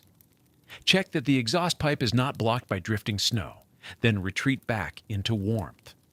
Others sleep through and deal with the accumulation in the morning. This choice depends on how much snow is falling and how long the driver plans to stay parked. 6 inches can be cleared in 5 minutes. 18 inches takes longer. 2 feet might require a shovel. Snow that melts slightly, then refreezes, becomes ice that must be chipped away. Blizzard conditions make departure impossible. A driver might plan to leave at dawn, but dawn reveals a truck stop buried under drifting snow. The exit is not plowed. The highway is closed. The weather forecast extends the storm for another 12 hours. The planned departure becomes an unplanned additional night. The sleeper cab that seemed adequate for 1 night becomes confining by the 2nd night. Food supplies dwindle. The book is finished. The tablet's battery drains. Cabin fever sets in despite the small space, but there is no choice except to wait. The truck rocks gently in the wind. Snow piles against its sides. The heater cycles on and off. The driver sleeps and wakes and sleeps again. Time stretches. The storm continues. Other trucks sit invisible in the whiteout. Their running lights become dim halos in blowing snow. Their exhausts send up plumes that are immediately scattered. The whole parking lot becomes a field of isolated sleepers. Each truck separated by weather from every other truck. Alone, but together. The collective rumble of idling engines continues beneath the storm sound. Dozens of diesel motors running at idle speed. The vibration carries through the ground, through the tires, into the cab, a subaudible thrum that you feel more than hear. The sound of a community maintaining itself against cold. By deep night, the wind begins to diminish. The snow continues, but the gusts become less frequent. The rocking slows. The whistling fades. The storm settles into steady snowfall, quiet and persistent. This is when sleep becomes deepest. The white noise continues without the interruption of wind gusts. The temperature inside the cab stabilizes. The heater finds its rhythm. Driver burrows deeper into layered blankets. The storm outside becomes irrelevant. Inside is warm. Inside is dark. Inside is safe. The truck becomes a cocoon suspended in weather. Snow piles against its sides. Wind moves over its roof. But inside the sleeper berth, none of this matters. The storm rages, and the driver sleeps. The truck stop never becomes silent, even at 3 in the morning, even with most drivers asleep. The parking lot maintains a constant low rumble. 50 idling engines, 60, 70, each one contributing to the collective sound. A diesel chorus that never stops. You hear individual engines when you pay attention. Each truck's motor has a slightly different pitch, a different rhythm. The older engines produce a rougher idle. The newer ones run smoother, but with a higher frequency vibration. Together they create a sound like distant machinery, like standing near a factory you cannot see. This sound becomes background within an hour. The brain stops registering it as noteworthy. It fades into the baseline, becomes the auditory floor against which other sounds occur. The other sounds are what disturb sleep. A door slamming 3 trucks away. The metallic bang of a cab door closing hard. The sound carries clearly in cold air, penetrates through insulated walls, jolts a sleeping driver partially awake, not enough to fully wake, just enough to notice, to register, to disrupt the depth of sleep. An engine starting nearby, the starter motor's high-pitched whine, then the diesel catching, the sudden increase in rumble, the sound of someone preparing to leave. Their departure might be necessary. An early load, an urgent delivery, but it disturbs every sleeper within 50 feet. Reefer units cycling on and off. Refrigerated trailers require constant temperature maintenance. The refrigeration unit mounts on the front of the trailer. It runs independently from the truck's engine. It cycles on with a mechanical clatter, runs for 20 minutes, cycles off. The pattern repeats all night. The sound is not loud, but it is sharp, intrusive. A ratcheting mechanical noise that cuts through sleep. Air brakes releasing. The distinctive hiss of compressed air. A driver shifting position in their parking spot, or checking their brakes, or preparing to leave. The sound is sudden and pneumatic. It triggers alertness in other drivers. An instinctive response. Air brake sounds mean motion. Motion means proximity to other trucks. Proximity requires attention. Voices occasionally. 2 drivers meeting between trucks. A conversation at midnight.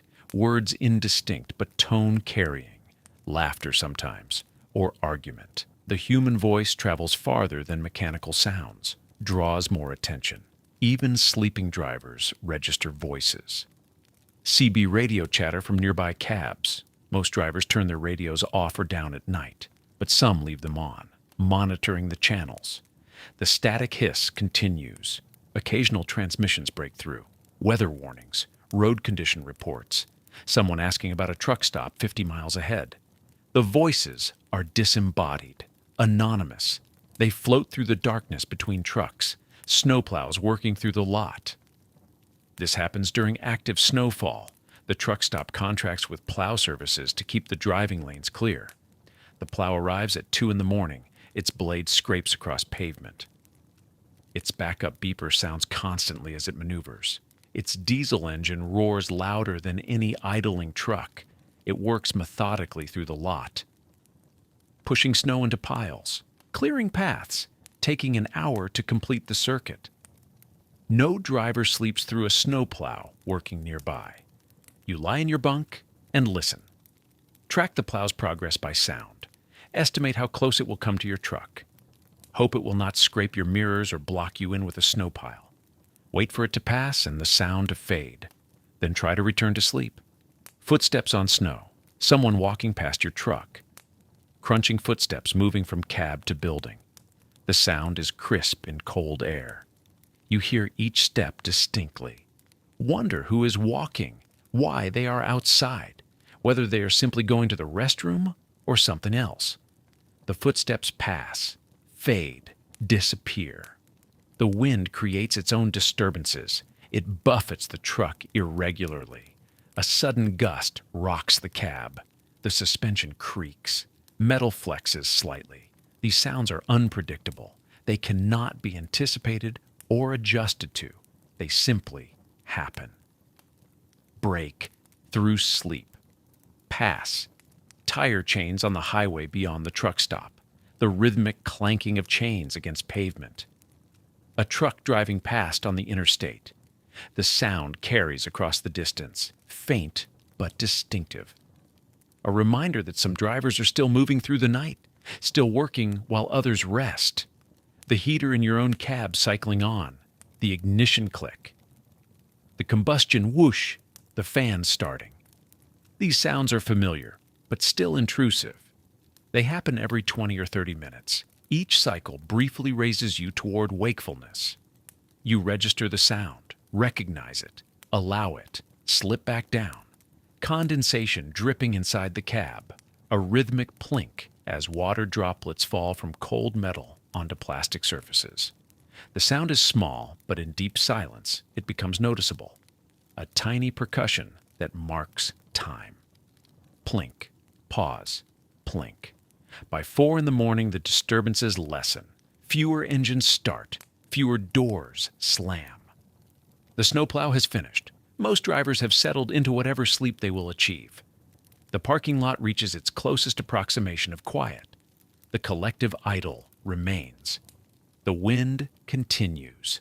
The reefer units still cycle, but the sharp interruptions become rare. The acoustic landscape flattens, smooths.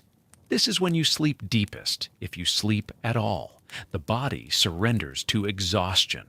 The mind stops tracking sounds. The small disturbances no longer register.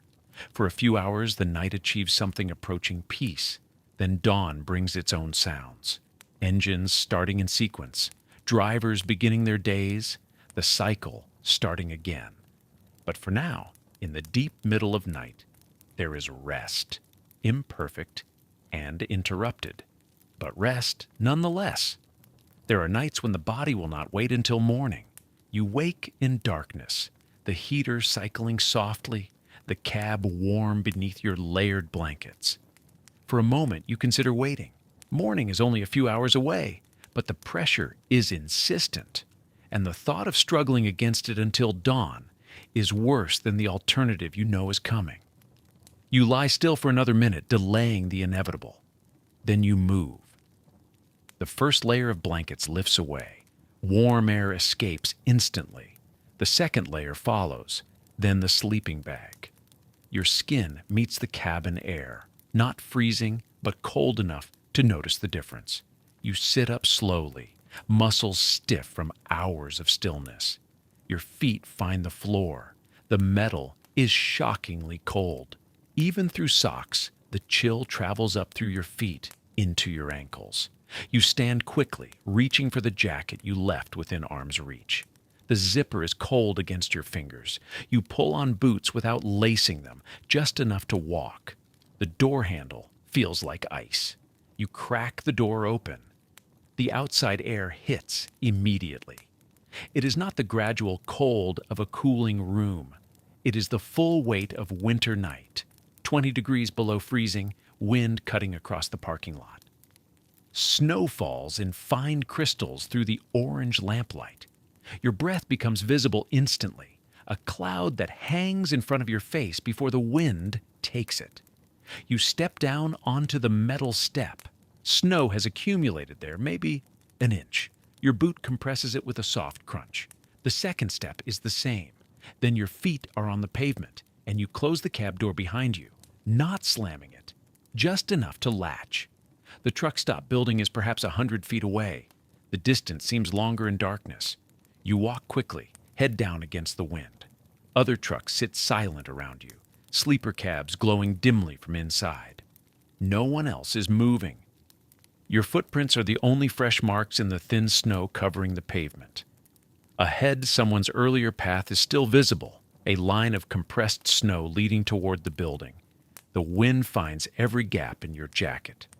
You are cold now, fully awake, the warm cocoon of the sleeper berth already feeling distant.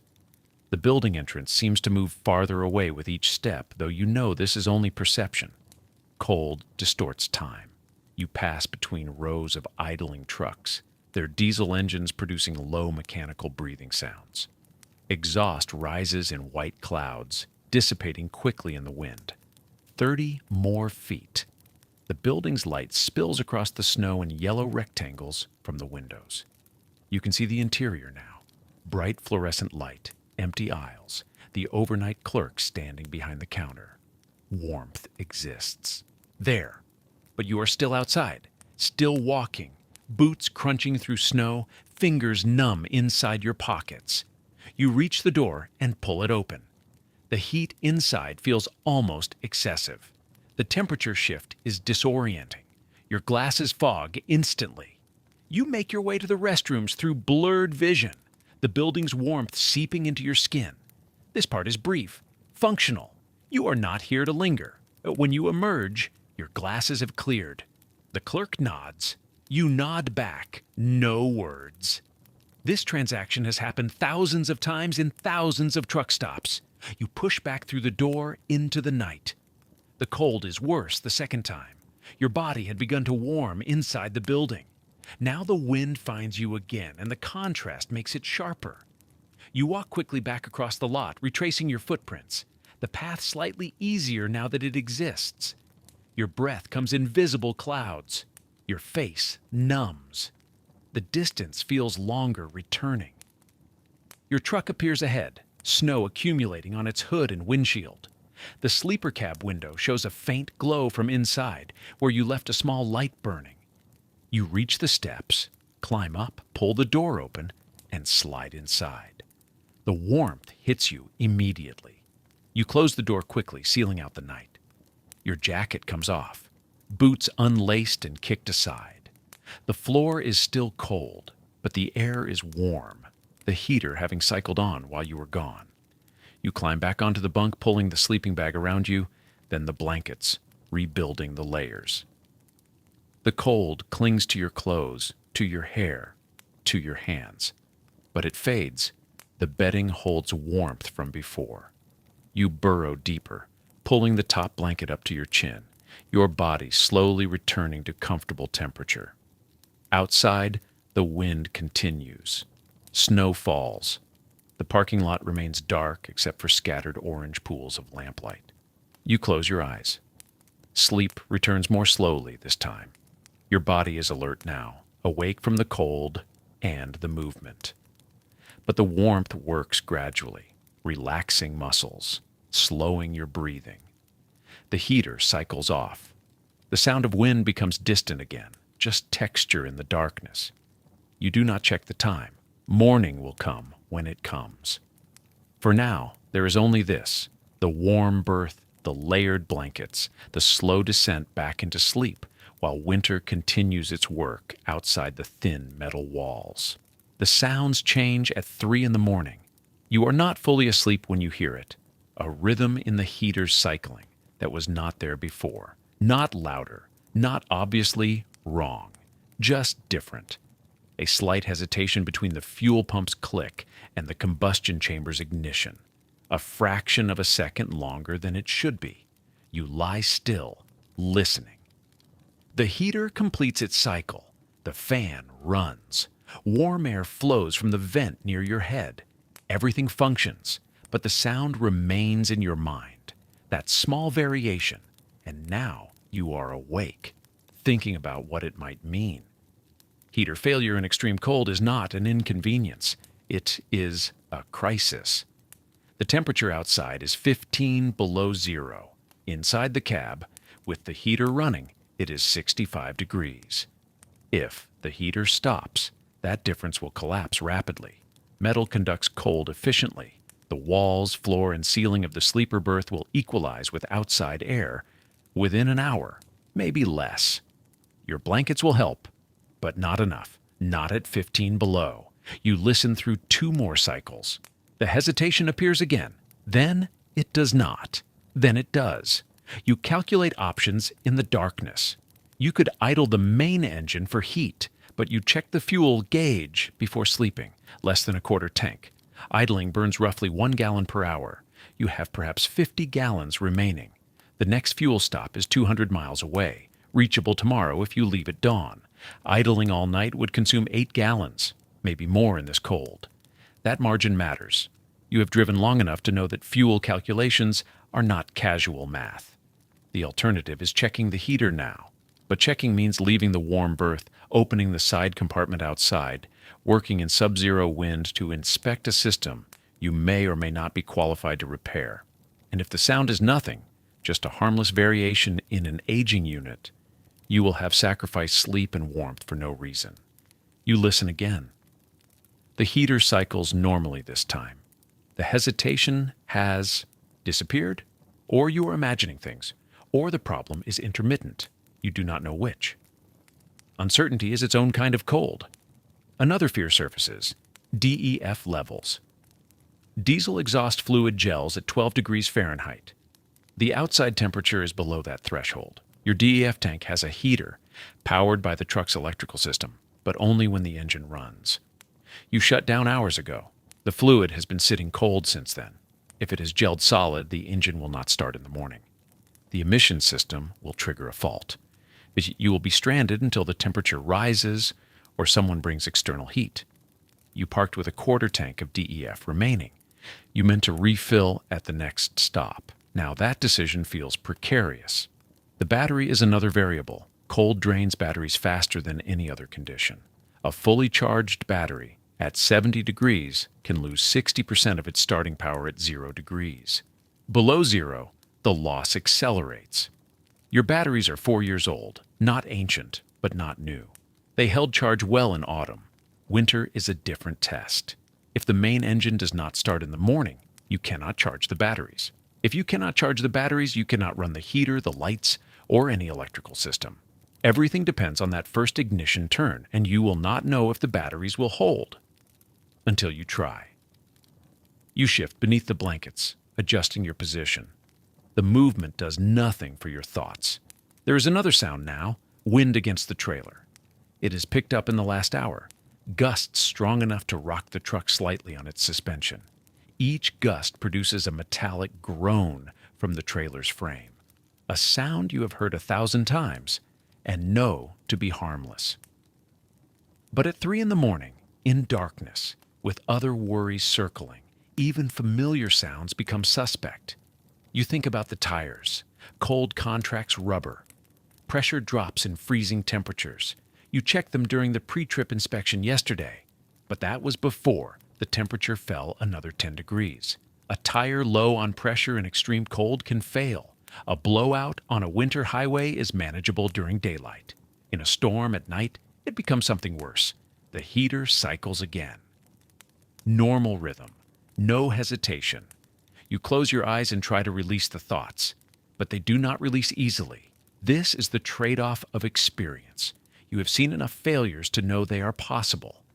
You have been stranded before, once by a frozen fuel line, once by a snapped serpentine belt, once by electrical failure in a system you still do not fully understand. Each time you survived, made calls, waited for repair, lost time and money. Each memory is a seed of anxiety that blooms in darkness. You tell yourself the heater is fine. The DEF will not gel in a few hours. The batteries will hold. The tires are solid. These reassurances are logical, but logic does not govern the 3 a.m. mind. Outside, another gust of wind hits. The truck rocks gently. You hear snow pelting against the windshield, a soft static sound, grains of ice on glass. Somewhere in the parking lot, another truck's engine starts, a deep rumble that carries through the cold air, then settles into an idle. Someone else is awake. Someone else is managing their own uncertainties. You breathe slowly, deliberately, pulling focus back to the warmth around you. The blankets are heavy. The sleeping bag holds heat close. Your body is comfortable even if your mind is not. The heater runs. The cab is warm. These are present facts, not future worries. The sound in the heater does not return. You do not check the time. Numbers will not help. You let your breathing slow, let the warmth work, let the mechanical sounds fade into background. Sleep is still possible. Sleep is necessary. Tomorrow will require full attention, pre-trip inspection, engine start, highway navigation, through whatever weather has developed by dawn. But that is tomorrow. For now, you are warm, the systems are functioning, and the night continues around you. The anxieties do not disappear. They settle. They become part of the landscape, like the cold, like the wind, like the long hours of darkness. You close your eyes again, the heater cycles, the wind blows, the truck sits steady. And eventually, without marking the moment, sleep returns. Federal law requires rest. It does not guarantee sleep. The regulations are specific. A driver must take 10 consecutive hours off duty after 11 hours of driving. 8 of those 10 hours must be logged in the sleeper berth. The electronic logging device tracks this precisely. It records when the truck stops moving, when the driver marks themselves off duty, when the sleeper berth designation begins. The law measures time. It does not measure exhaustion. It cannot account for the difference between lying motionless in a bunk and actual restorative sleep. A driver parks at 9 in the evening. The required rest period begins. The earliest legal departure is 7 the next morning. 10 hours of opportunity. But opportunity is not the same as outcome. The body does not align itself to regulatory schedules. Circadian rhythms follow patterns established over evolutionary time. Daylight and darkness, consistent sleep and wake times. Long-haul trucking disrupts all of it. One night the driver sleeps in Oregon starting at 10 p.m. 3 nights later they sleep in Nevada starting at 2 a.m. A week after that, exhaustion forces rest at 6 in the evening, somewhere in Wyoming. The start time shifts constantly. The body never settles into rhythm. Sleep becomes something pursued rather than something that arrives naturally. Some drivers begin their rest period but cannot fall asleep immediately. They lie awake for an hour or two, mind still processing the day's driving, the next day's route, the mechanical concern noticed during the last fuel stop. When sleep finally comes, it may be midnight. The alarm must still sound at 7. Legal rest was 10 hours. Actual sleep was 6, interrupted. Others fall asleep quickly but wake repeatedly. The heater cycles on with a metallic click. A door slams 3 trucks over. Wind rocks the cab slightly. Each disturbance pulls them toward consciousness. They drift back under, but the sleep is fragmented, never reaching the deep stages that restore. The berth itself creates challenges. Even a good mattress cannot change the fact that this bed sits above an idling diesel engine, in a metal box in a parking lot shared with 50 other trucks. The environment works against the very rest it is meant to facilitate. Temperature fluctuations interrupt sleep architecture. Too warm under heavy blankets, the driver surfaces and adjusts. Too cold when exposed, they wake again. Each adjustment fractures the sleep cycle. Morning comes whether rest was achieved or not. The logging device shows compliance. 10 hours off duty, 8 in the berth. All requirements met. But the driver rises still tired, knowing another 11 hours of concentration lie ahead. Some learn to sleep whenever opportunity presents. They develop the soldier's trick of falling unconscious quickly, snatching rest in imperfect conditions. Others never adapt. They spend years chronically underrested, sustained by caffeine and necessity. Unkao, the regulation serves safety. Exhausted drivers cause accidents. The mandatory rest period prevents continuous driving beyond human limits. But it assumes that parking the truck equals sleeping, that time in the berth produces proportional recovery. Reality is more complicated. The winter night compounds every difficulty. The driver is colder, the environment harsher, the stress higher. Sleep should come easily to an exhausted body. Sometimes it does. Often it does not. The clock measures the hours. The body keeps a different accounting. A small electric kettle sits wedged between the mattress and the cab wall. It runs on 12-volt power from the battery bank. Water heats slowly, several minutes for a single cup. The driver fills it before settling in for the night. The warmth in their hands matters more than the tea itself. These small comforts take on significance disproportionate to their size. In the confined space of a sleeper cab, through a winter night, far from home, a familiar object becomes an anchor. A pillow from the bedroom, a specific brand of instant soup, a worn blanket that smells like home rather than diesel and truck stop parking lots. Drivers carry these items deliberately. Weight matters in trucking. Every pound affects fuel economy and payload capacity. But the pillow comes anyway, the extra blanket. The framed photo wedged into the storage net above the bunk. The cab itself offers almost no entertainment infrastructure, no television hookup. Wi-Fi at truck stops is notoriously unreliable, overloaded by hundreds of users. Cellular. Data becomes expensive across thousands of miles. Drivers adapt. Many load tablets with downloaded content before leaving home. Movies, television series, audiobooks. Hours of material that requires no internet connection. The tablet props against a pillow or hangs from a small holder mounted to the berth wall. The screen glows in the darkness. Familiar voices fill the small space. Some prefer reading. LED clip lights attached to overhead surfaces, casting focused illumination onto paperback pages. The light is positioned carefully, bright enough to read, dim enough not to destroy night vision for checking outside conditions.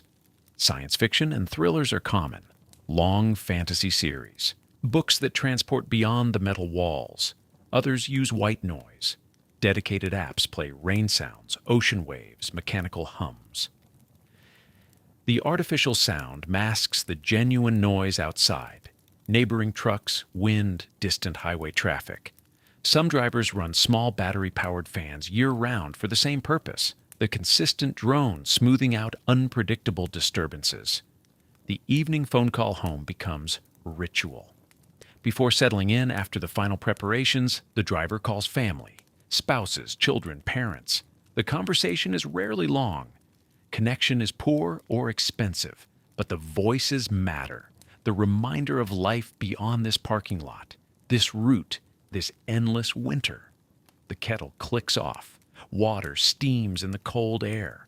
The driver makes tea, usually herbal, nothing with caffeine this close to sleep. The ceramic mug warms their palms.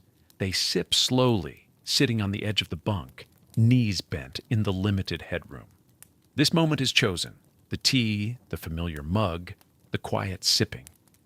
It creates a boundary between the working day and the resting night. A transition marked by warmth and familiar taste. The space is personalized within narrow limits.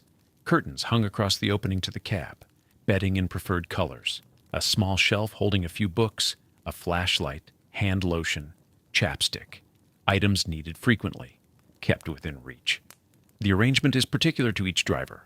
After weeks on the road, muscle memory finds each object in darkness. Small battery-powered string lights hang along the ceiling edge in some cabs, soft white or warm yellow. They provide gentle illumination without the harshness of overhead LEDs. The driver can read, organize belongings, move about without flooding the space with light that destroys the evening's gathering darkness. These comforts cost little. The kettle, $30. The lights, $15. The pillow from home, priceless mainly in sentiment. But together they transform the sleeper berth from mere regulation-compliant resting space into something closer to sanctuary. The night is still cold. The truck stop still loud. The separation from home still absolute. But the tea is hot, the blanket familiar, the voice on the phone beloved. The small things make the large thing bearable. The knowledge accumulates slowly. It is not taught in orientation or printed in manuals. It builds through winters on the road. Through nights when preparation made the difference between sleep and suffering. A driver with 10 winters behind them knows which truck stops clear their lots before dawn, which ones leave snow piled against trailer doors. They know the Iowa 80 keeps its pavement scraped. They know the rest areas west of Cheyenne fill early when storms approach. They read weather differently. Not just the forecast, but the feel of wind direction, the texture of clouds at sunset. They recognize the stillness before lake-effect snow.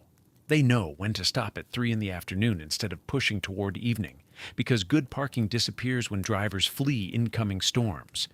They carry extras, wool blankets beyond what they normally use, candles in metal containers, not for light, but for emergency heat, gallon jugs of water that will not freeze if kept inside the sleeper. Food that requires no preparation. A second flashlight. Batteries. They have learned small calibrations. Which setting on the bunk heater prevents midnight cold without overheating by dawn? How many layers allow sleep without sweating? When to crack the window slightly despite the cold, because morning condensation is worse than night chill. The discomfort that once seemed unbearable becomes ordinary. What shocked them the first winter now barely registers. The body adapts. The mind stops fighting.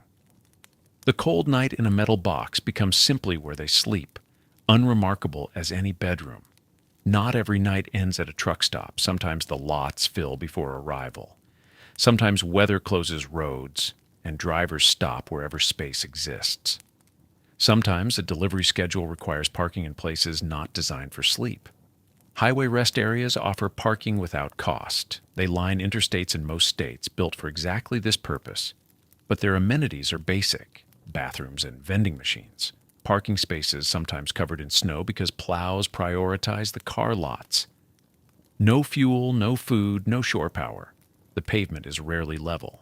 A driver might spend the night parked on a slope, rolling slightly toward the cab wall, wedging bags between body and mattress edge to stay centered.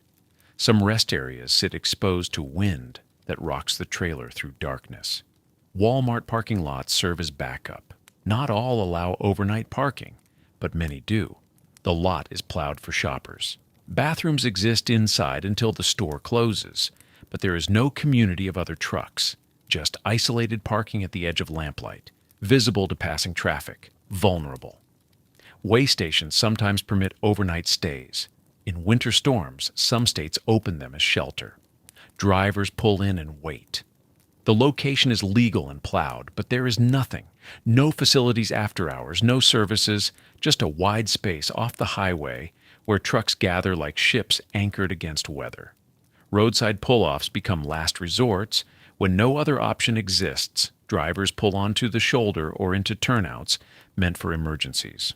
The ground is uneven. The proximity to passing traffic makes the cab shake with each vehicle. Snow accumulates undisturbed. There is no safety, no services, just in cow space and whatever warmth the sleeper provides. The trucks sit in rows. Metal walls separate each sleeper cab from the next. A driver could reach out and nearly touch the neighboring trailer. Yet most drivers never speak to those sleeping beside them. The community exists anyway. You see it in the small lights glowing through curtained windows. Dozens of soft squares of yellow or blue scattered across the dark parking lot. Each one marks another person settling in for the night. Each one means someone else is doing the same thing you are, making warmth in a cold place, finding rest in unlikely circumstances. The shared understanding runs deep. No words needed. Everyone here knows the particular fatigue of winter highways. Everyone has scraped frost from inside their windshield. Everyone has calculated fuel remaining against hours until morning. The knowledge creates connection even without conversation. CB radios crackle occasionally. Channel 19 never goes completely silent. A voice cuts through with a weather update. Another warns of black ice 20 miles north. Brief exchanges, practical information offered to strangers who understand its value. Then quiet again. The collective rumble of idling engines becomes a kind of comfort, proof that others are here, that systems are running, that the night is manageable. Steam rises from exhaust stacks in visible columns where orange sodium light catches it. Dozens of plumes ascending into frozen air, each one a sign of life sustained. Sometimes a driver steps out into the cold. You hear the door open. Footsteps crunching through snow. A figure passes between trucks on the way to the facilities. Another person doing the same minutes later. Paths crossing without acknowledgement. The understanding that everyone is trying to sleep. That conversation can wait for daylight, if it needs to happen at all. The hours between midnight and 3 belong to sleep. The parking lot settles into its quietest rhythm. Most drivers have made their final trips to the building.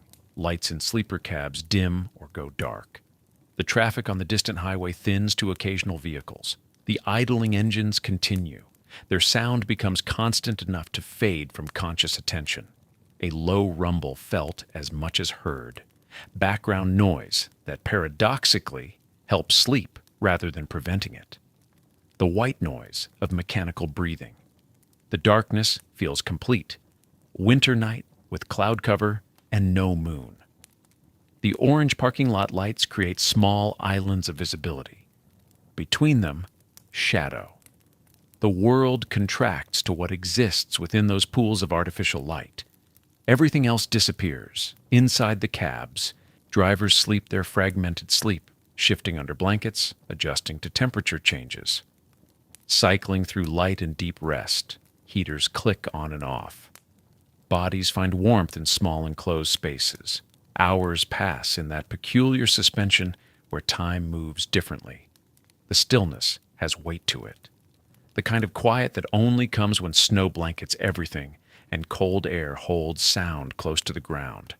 No wind tonight, just the steady presence of winter settling over rows of sleeping trucks. Peace exists here, not the peace of comfort or ease, something different. The peace of systems working as they should, of fuel burning and heat rising, of bodies resting between long miles. The peace of survival made routine. You wake before the alarm. The darkness inside the cab is complete. No streetlights reach this corner of the lot. The windshield is black. You cannot see your hand in front of your face. You lie still for a moment. Your breath rises in a faint cloud, visible only because your eyes have adjusted to the dark. The temperature has dropped. The heater cycled off some time ago. The air inside the sleeper is cold enough that you can feel it on your face, though the rest of your body remains warm beneath the layered blankets. You do not move yet. Your muscles are stiff. The cold has settled into your shoulders and lower back during the night. You know that the first movements will be uncomfortable. You know that leaving the warmth of the bedding will be a small shock. You shift slightly. The blankets crackle with static. Your joints protest. You breathe slowly, preparing yourself. The heater kicks on. The fan hums. Warm air begins to flow from the vent near your feet. It will take time to raise the temperature, but the sound is familiar, reassuring. You reach for your phone. The screen is blinding in the darkness. You squint. 4:30. Your alarm is set for 5. You have woken early, as you often do. Your body has learned the rhythm. It knows when rest time is ending. You set the phone down.